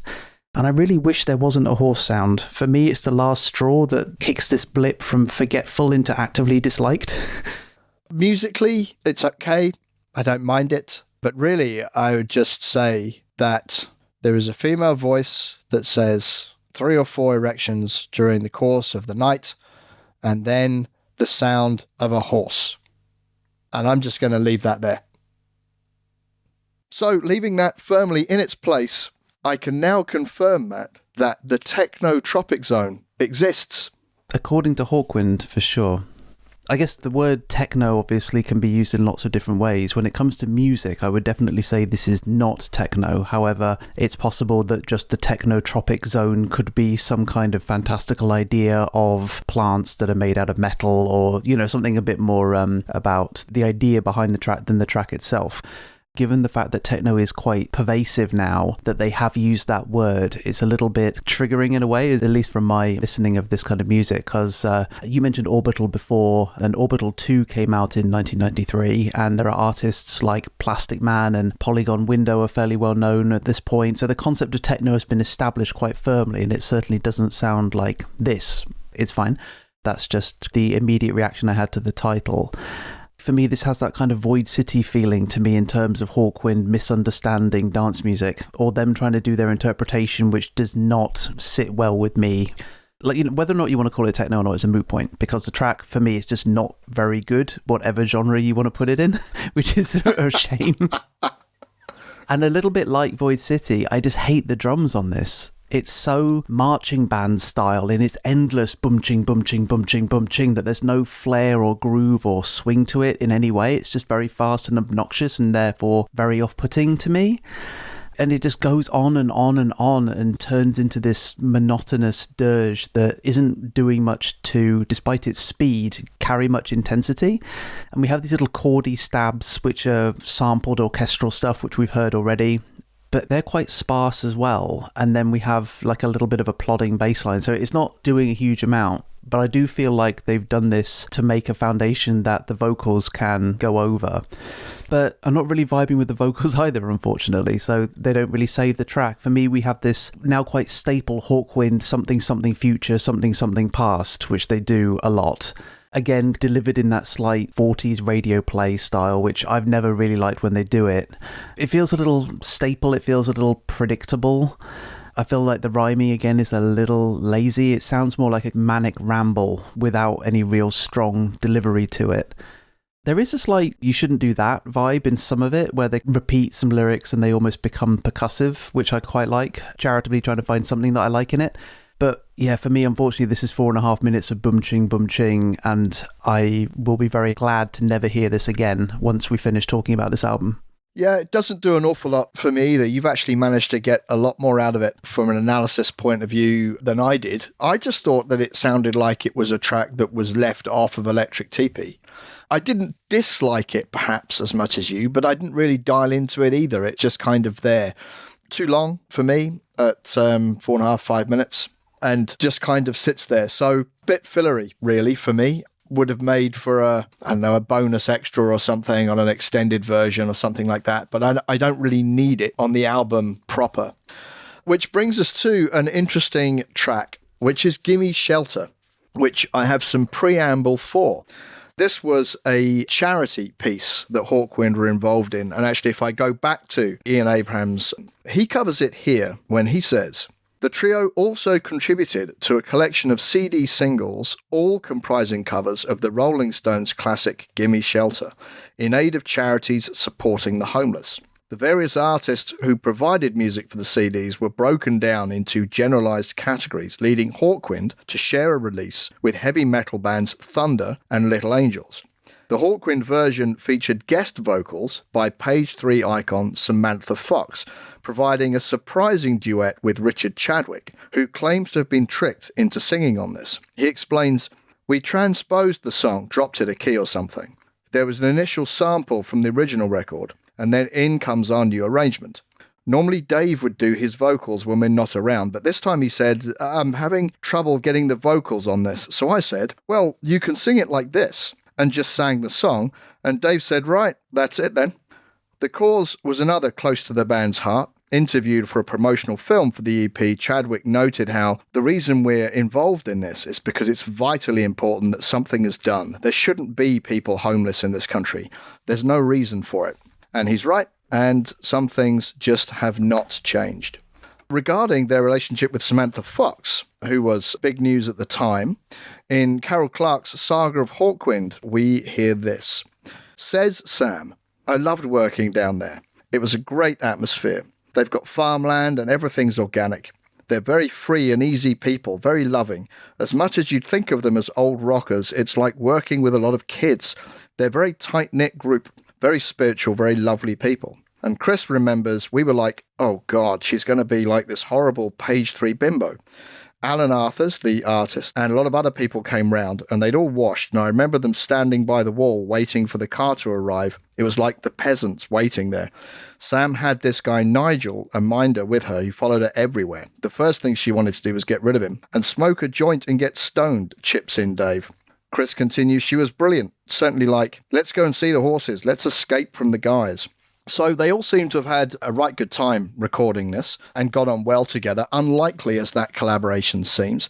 I bought the CD single, and I really can't stand Thunder, and I really couldn't stand Little Angels either. So it was definitely me thinking I need to be supportive of Hawkwind doing this, and what a strange thing for them to do. The Rolling Stones, Hawkwind, Samantha Fox is an as unlikely a setup as you could imagine. Pretty sure I bought it before I heard it, because otherwise I think there might have been some decision making to do on that side. Of course, on the album, we don't get Samantha Fox's vocal. We do if you listen to it on Spotify or in the expanded CD, where you get it as a bonus track, where Samantha Fox sings harmonies mostly throughout and then comes in and belts out the last couple of verses. But on the album proper, we just get Richard. And I'm going to guess that that is something to do with record labels and what you're allowed to do. I haven't seen anything about that, but that would make sense to me.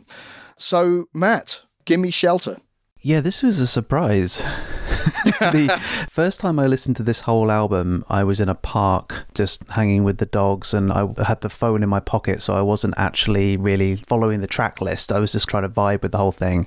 And I just remember that Stonesy intro coming in, which I guess is the sample, and I'm thinking, this is very Stonesy, and then it was. So I was, super surprised. Is this Hawkwind's first cover that I'm hearing right now? I don't think they've committed another cover. I mean, obviously they had the Hurry on Sundown and the more busky stuff, which isn't them, and they've attributed obviously to more busky kind of stuff. But I don't think they've done a cover. Yeah, I can't think of one off the top of my head. Yeah, so I think it's very surprising. Obviously, now having that context definitely helps, and you don't want to be mean to a track that's, doing good things for charity, but it's a difficult cover, isn't it? Considering the heavyweight original, that anything you do is only ever going to get compared to that. In my head, I was really trying to make a clear separation, because it's not a fair comparison, I would say. At least they do a pretty good job of making it their own. As cover material, I feel it falls into the subject matter of Hawkwind's general repertoire, so it doesn't feel beyond their reach. You know, we're talking about war, dystopia, all that kind of stuff, so if you're going to think of a track for them to cover, this makes some kind of sense, at least. It's definitely faster, more bouncy compared to the original, which is, a lot more down-tempo, a lot more groovy. And, when you have the Stones drummer, clearly, there's a lot more of that kind of stuff going on. The problem with this one is that you have that same drum beat as we just had going on for 4.5 minutes on Technotropic Zone. So, unfortunately, this track is immediately let down by the drums for me. At least there's more going on with this track, and it's something that you recognise, so it's better than Technotropic Zone. But it's still, for me, a misguided choice to use that kind of drums, because again, when you're comparing it to the original, which has so much swing and this herd of elephants, drum fills and all this kind of stuff, just to do bum chick, bum chick, bum chick, bum chick is a real shame, I think, and just means that the drums fade away into nothing rather than actually carry the piece. I guess the only interesting interplay with them is the fact that the drums are rocketing along at a very high speed and everything else seems to be going at half the speed. So you do get a bit of interplay there. But I feel like if you'd have halved the drums and added a bit more swing and a bit more flair that we know that Hawkwind can do, I feel like that would have been better. The rest of the work around the drums is the instrumentation that you'd come to expect. We have strummy guitars, we have a very plucky bass, which is actually doing quite a nice job of carrying things along. We also get this very weird solo, which sounds halfway between a harmonica and a distorted guitar, which again is a choice. I'm not quite sure what that is. I can clear that up for you. That is a harmonica. Is it? That is Dave playing the harmonica. It's covered in one of the books. I didn't prepare it as a reading or anything, but it's covered in one of the books that Richard got him to do it. And it's something that Dave would have been doing back in the 60s in his busking days. So, yep, that's what that is. Oh, well, he's not bad at it. I think it's got some flair to it. I just feel like it's an odd choice to have it on this track, maybe especially. Probably the most interesting part of this is the singing. there is this dispassionate intensity to it, which is interesting given, the subject matter. It's also got a lot of variety in it. There's quite a lot of repetition in the song, saying like war children and that kind of thing, but they have war children, then they have war children, then they have war children, and there's just ways where they're trying to make that repetition feel more interesting in the delivery. So I feel like they've given it a good go. I just wish that they had covered it in a way that's more quote-unquote them, I guess, rather than where they are right now. But this is what they're doing, and this is what they've got, and this is the time and how it all layered up. So I guess this was what was going to happen. You've hit most of the notes that I would hit in summing this one up. I mean, I disliked this quite intensely when I bought it, and it never grew on me. So every time I played the album, I may even have skipped it. But then I had it on CD, which kind of makes it easy to skip tracks. On vinyls, I don't. And it's the drumming, as you mentioned, that rather kills it. Because of that boom-tish, boom-tish, boom-tish. It's not my favourite Stones track, which doesn't put it off to a great start. But that's not Hawkwind's fault. And I've never really been a fan of the lyric in the track either. But I did quite like when I go back to and listen to it as a reference to see what the difference is between what it was and what Hawkwind have done to it. It's Charlie Watts who is the major difference, basically, because he swings and it carries the track. And I would actually say, in listening to the Stones version of it, it's all about Charlie Watts and the swing of the rhythm. And it becomes very much more machine-like with Hawkwind doing it. And I'm also not a huge fan of what the guitar is doing at the beginning of each verse. So I've never really fell into this. I've listened to it more in hearing the album for this podcast than I ever have done in the however many years it's been that I've owned it and that I've known it exists. I think Richard Chadwick actually does a pretty heroic effort at doing these vocals. I'd love to have heard Dave do it just to hear what that would sound like.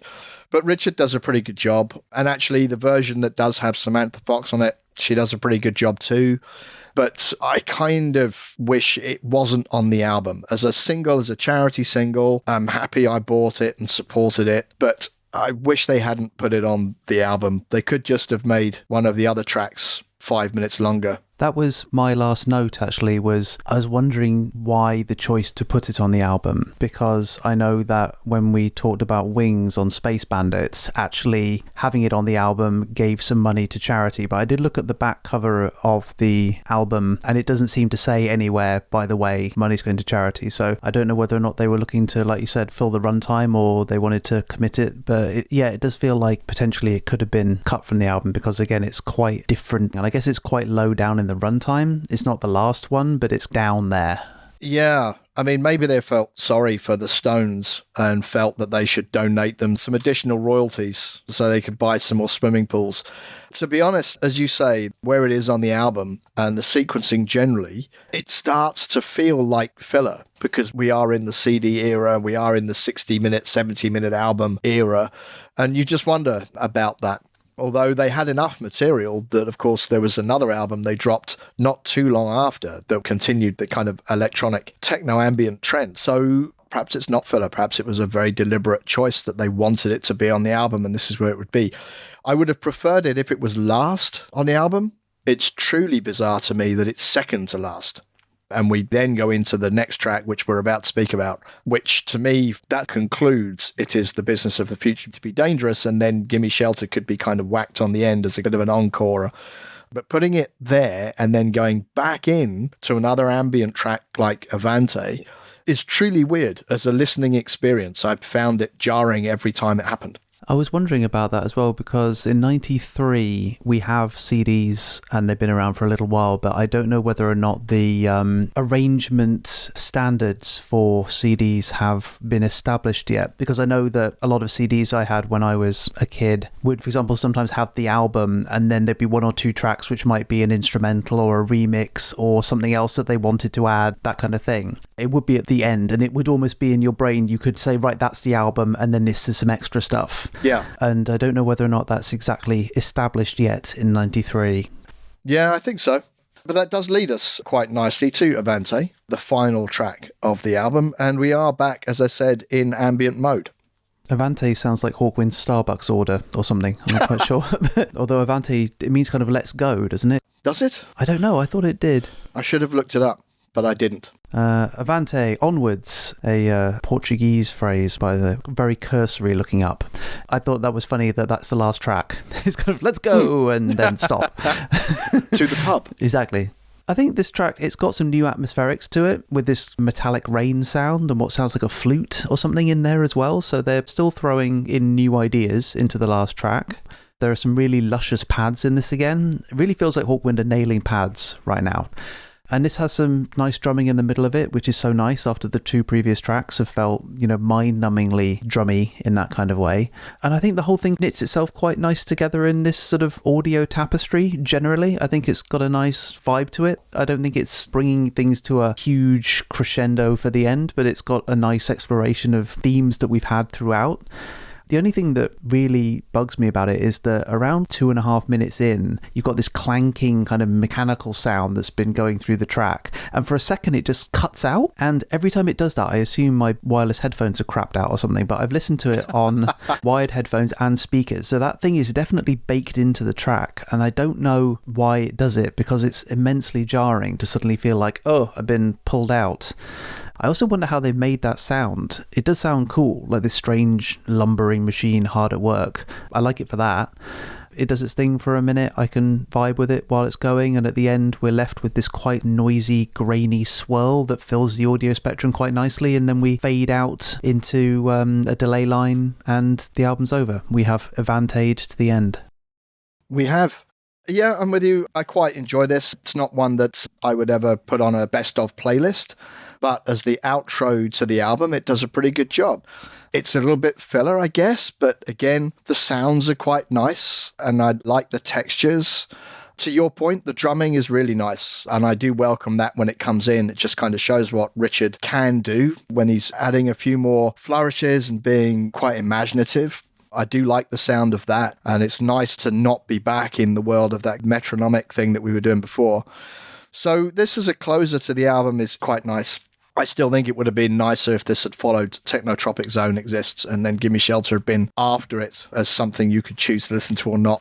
But yeah, not the worst way to end the album. And actually perhaps is more in line with the first half of the album, which was definitely more instrumental, ambient, techno-focused, rather than the more vocally led songs with a bit more rockiness to them that come in the second half of the album. Avante feels like it's a bit of a return to that philosophy that they had in the early part of the album that perhaps they could have committed to a little bit more. But that brings us to the end of the music on It Is the Business of the Future to Be Dangerous. Let's close the CD and check out the cover of this one. And this is Alan Arthur's, again, who did the last one, which, if you remember, was a bit of a collision of so many different things. There were lots of things to find and look for. This one, similarly, in that kind of vein, Alan this time is credited as Alan the Ghost. Matt, what do you make of this one? I assumed when I saw it, it was another Alan Arthur's original. Because while the style isn't identical to what we got on Electric TP, the green border with red frame is the same as the one on TP, just more of it. So I don't know whether or not that's part of the painting or whether or not that's something that a graphic designer has done to make the full cover. But that was kind of my first clue. It was also my first clue that these two albums might be connected somehow, or at least have a similar kind of vibe, just because this is the first time that a style of artwork has carried on really onto the next one. Yeah. And we have TPs, of course. Exactly, we do. We have a whole bunch of them. In fact, the whole thing is quite reminiscent of what we got from TP, just epic in scale. We've got a whole bunch of TPs, but also techno pyramids. The centerpiece is much more ancient Egypt compared to the more, Native American that we had with the TP. Yeah. Also, it feels a bit Egyptian because it's got these very thin wings spread wide, which also feels very Egyptian. We kind of have this pyramid-y thing in the middle, but we also seem to have something more like an Aztec kind of deity in the middle of it, maybe. Yeah. He's looking out over a bunch of Na'vi from Avatar, by the look of it, and a bunch of orange snake crocodiles, which is fun. A lot of weirdness going on, and it's very, very imaginative, very fantasy. There isn't much quote-unquote normal stuff. There's even this sort of peacock-feathered orb behind the pyramid as well. It's just adding to all this craziness, and we've got these two hawk heads in sort of energy field silhouette on either side. So the band's definitely, made their mark on this. It feels a little bit of a mess. It doesn't feel like it's completely cohesive, but at the same time, I certainly don't mind its layout. There's certainly a lot going on. I'm glad I can blow this up on my screen to be very large, because if this was on a cassette or even a CD, I think it would be a lot of hard work. I don't know what you can make out on the CD size. You know, the whole thing is a little bit eye strain, to be honest. Yeah, these covers are definitely best on the vinyl, I think. So really, for this podcast, is the first time I've actually sat and really looked at this. I think I kind of saw it on the CD cover and just went, well, that's dense. And that was kind of about all I thought about it. But when you do blow it up, it is such a collision of cultures, isn't it? With the Native American thing, which I guess is what it is with the teepees, and the collision of East and Middle East and everything else. The big snaky dragon thing seems quite Far East to me. In that way, it reminds me of Chinese New Year and the long dragony things, which they call dragons, I believe. So yeah, you'll always be able to play that game of spot the reference in an Alan Arthur's cover design. Do you think that's one long worm, crocodile, dragon thing, or do you think there's a bunch of them? I always thought it was one, because I can only see one big head on the right-hand side. Yeah, true. So I've always assumed that's one, which is why I had that Chinese dragon in my mind. For me, it was lots of them, and you just happened to see the head of one, but I can also now see that it could actually just be some kind of like infinite world serpent style creature, for sure. Which would be more Hawkwindy, I think. A bit more mystical than if there are lots of shorter ones. You could mythologize about that slightly less, perhaps, than one really big one. The title of the album is also very 8-bit computer font. You know, it looks like the font that early Nokias used for text messaging. Yes, it is. Which I guess is a go-to font for feeling future-y. If ironically, the more futuristic font would be Helvetica, you know, considering that we're in the future and that's the one we use. And that came out in 1957. But yes, certainly it's used, I guess, to interesting effect, comparing that to the Hawkwind logo, which looks quite dated and much less futuristic compared to the album name. You know, possibly a juxtaposition between their 70s roots and their current time, the whole we are the future, we are the past thing. I think the main thing, looking at all of this, and again, I don't know whether or not it's because it's been designed or whether or not that's the artwork, but the creative director in me still finds this very agitating in the same way that Black Sword did a little bit, where, you know, everything's just a little bit close together and everything's touching each other. And while I didn't actually even try to do this with Black Sword because of its illustrated nature and the way that it was working, is that I actually threw this into Photoshop and made a very small matte remix of this. Yeah, I like it. I just moved things out a little bit. I spaced out the font, so actually it is the business of the future to be dangerous is on two lines very nicely rather than kind of one long line and one short line.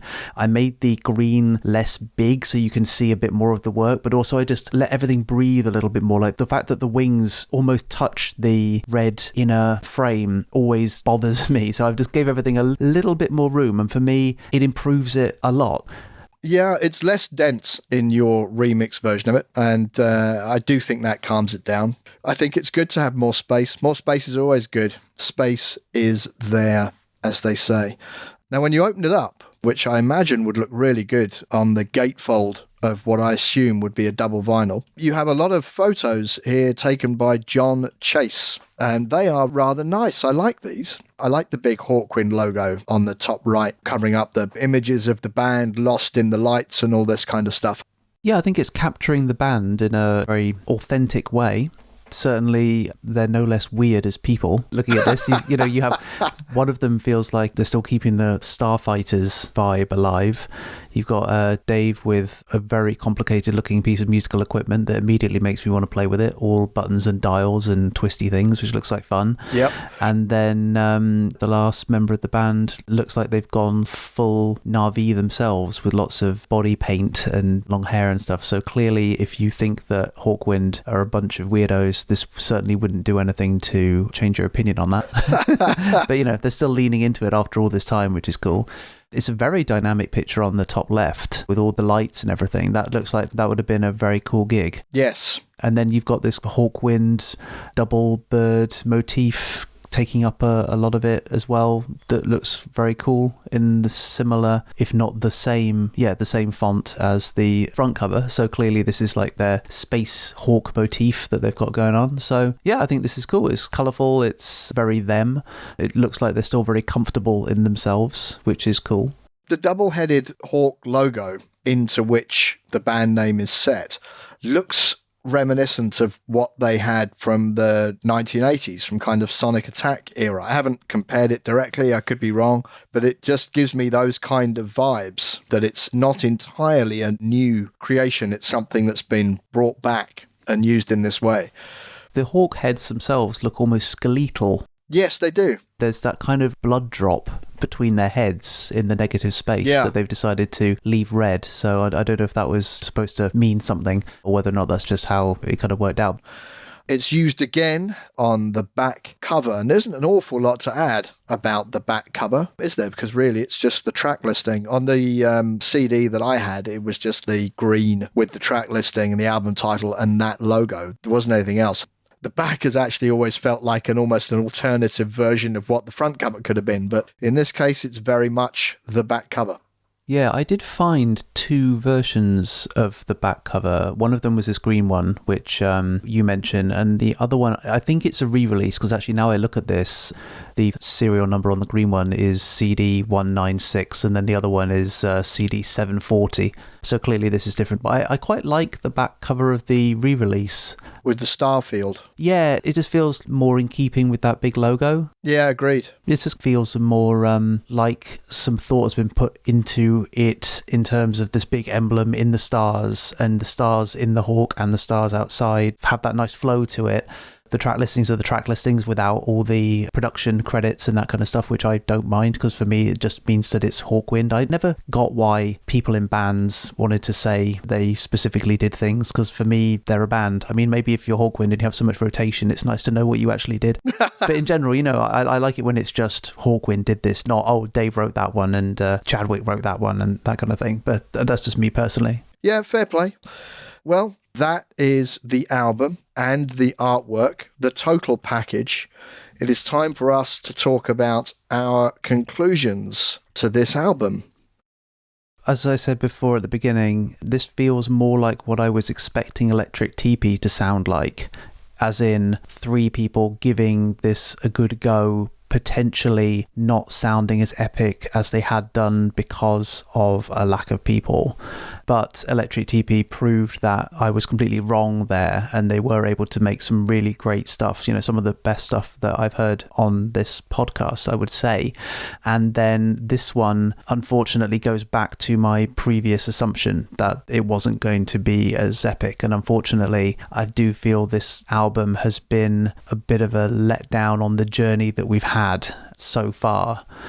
I know people have said on comments and things like, this is the 90s album for me, and trying to be as charitable as I can be with this, I don't understand why. I hope that doesn't mean that the rest of the 90s is really bad.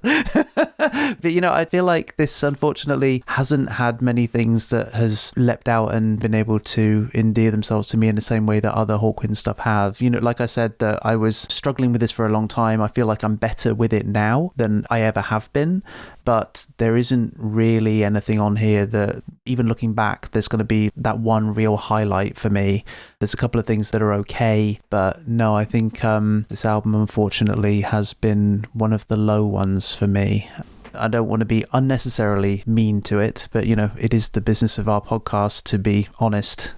So I want to make sure that this is purely just my opinion. So sorry, everyone who clearly loves this. I would love to understand why. If anyone wants to write a spirited defense of it, I promise you I will read it and I will try and listen again and see if maybe there's something I can hear better. But I'm looking forward to leaving this one where it is and moving on to the next one for sure.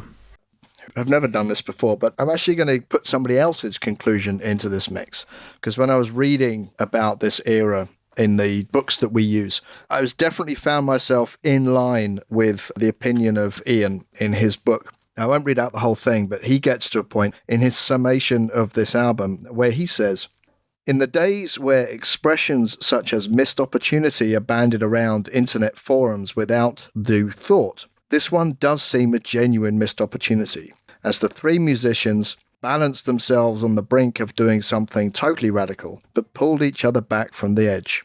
It's a huge shame the early tracks on the record are vibrant and dynamic and distilled into a standard LP would have created a classic album that was both relevant to what had been done before and a brave leap out of the box.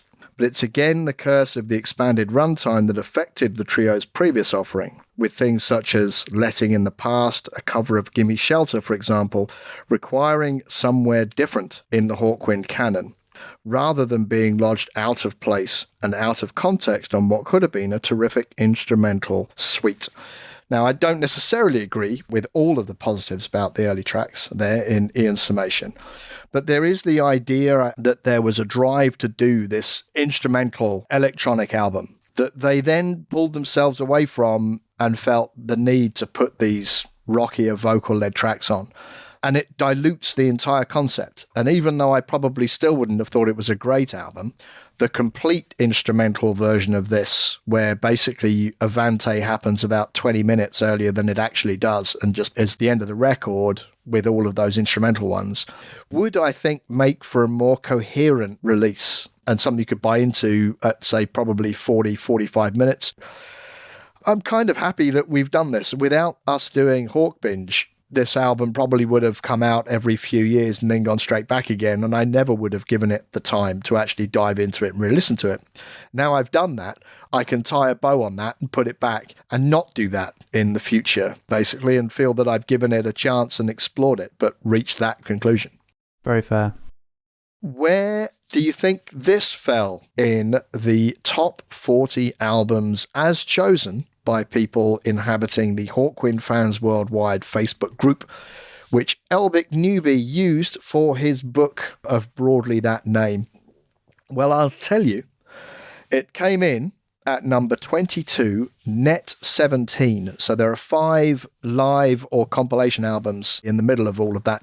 And if you remove those, it comes in at number 17, which puts it above Church of Hawkwind, the Xenon Codex, Sonic Attack.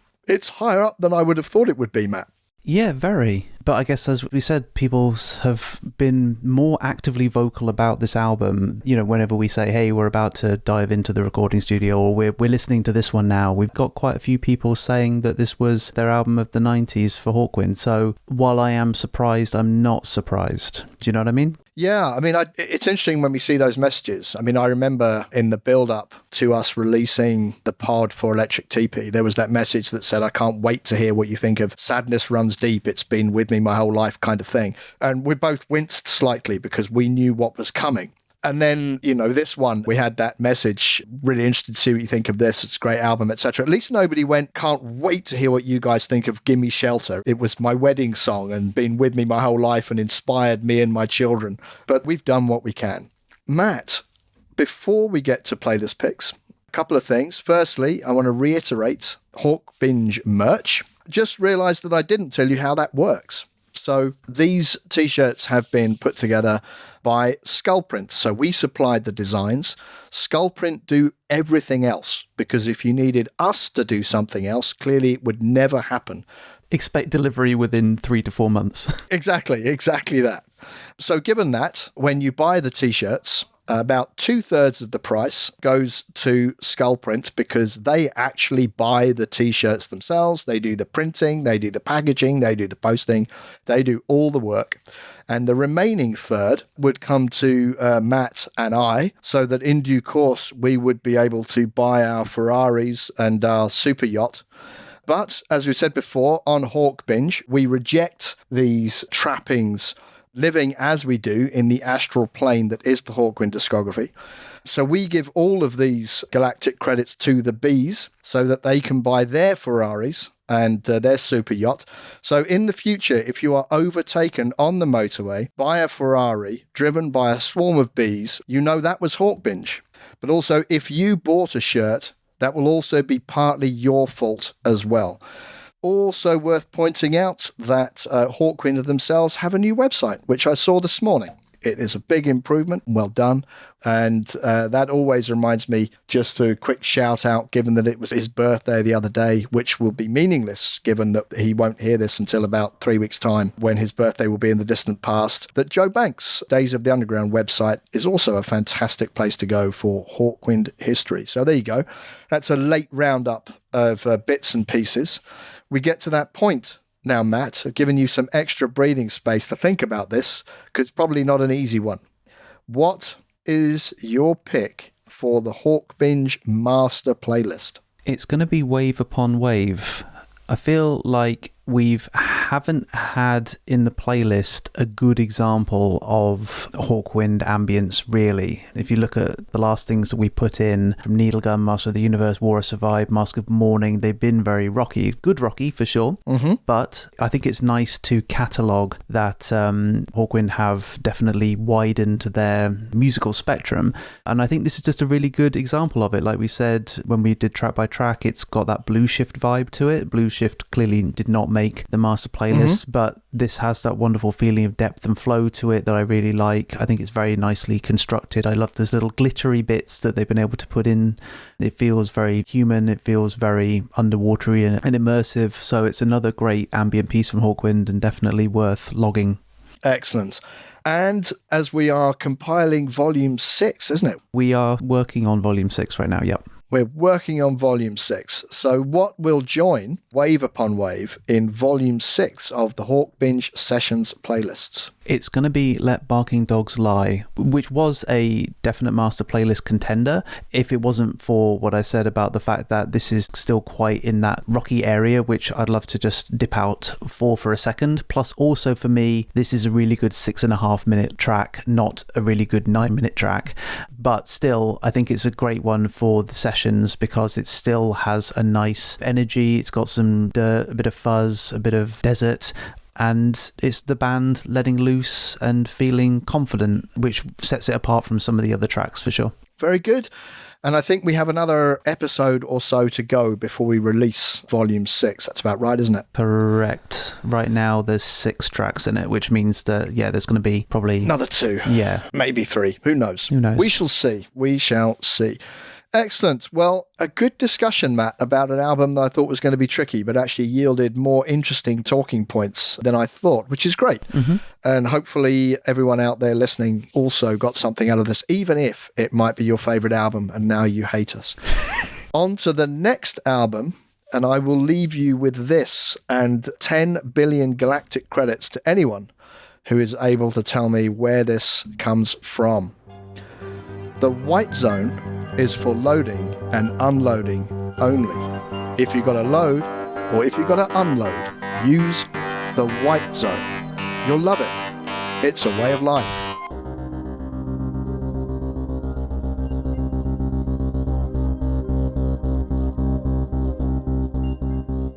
Technicians of Spaceship Earth, you have been listening to Hawkbinge, the Hawkwind podcast. It was devised and presented by Andy Hood and Matt Longstaff. The soundtrack was produced by Dissonant.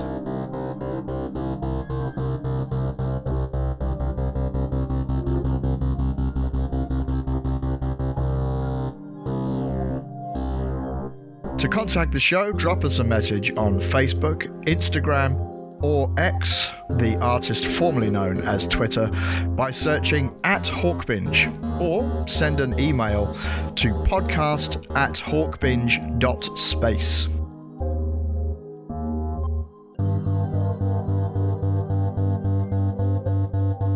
Hawkbinge is a proud member of the Deep Dive Podcast Network. To find more great band and music-focused podcasts like this one, head to @DeepDivePodNet on Twitter and dive in. Thank you as always for listening. We'll see you next time.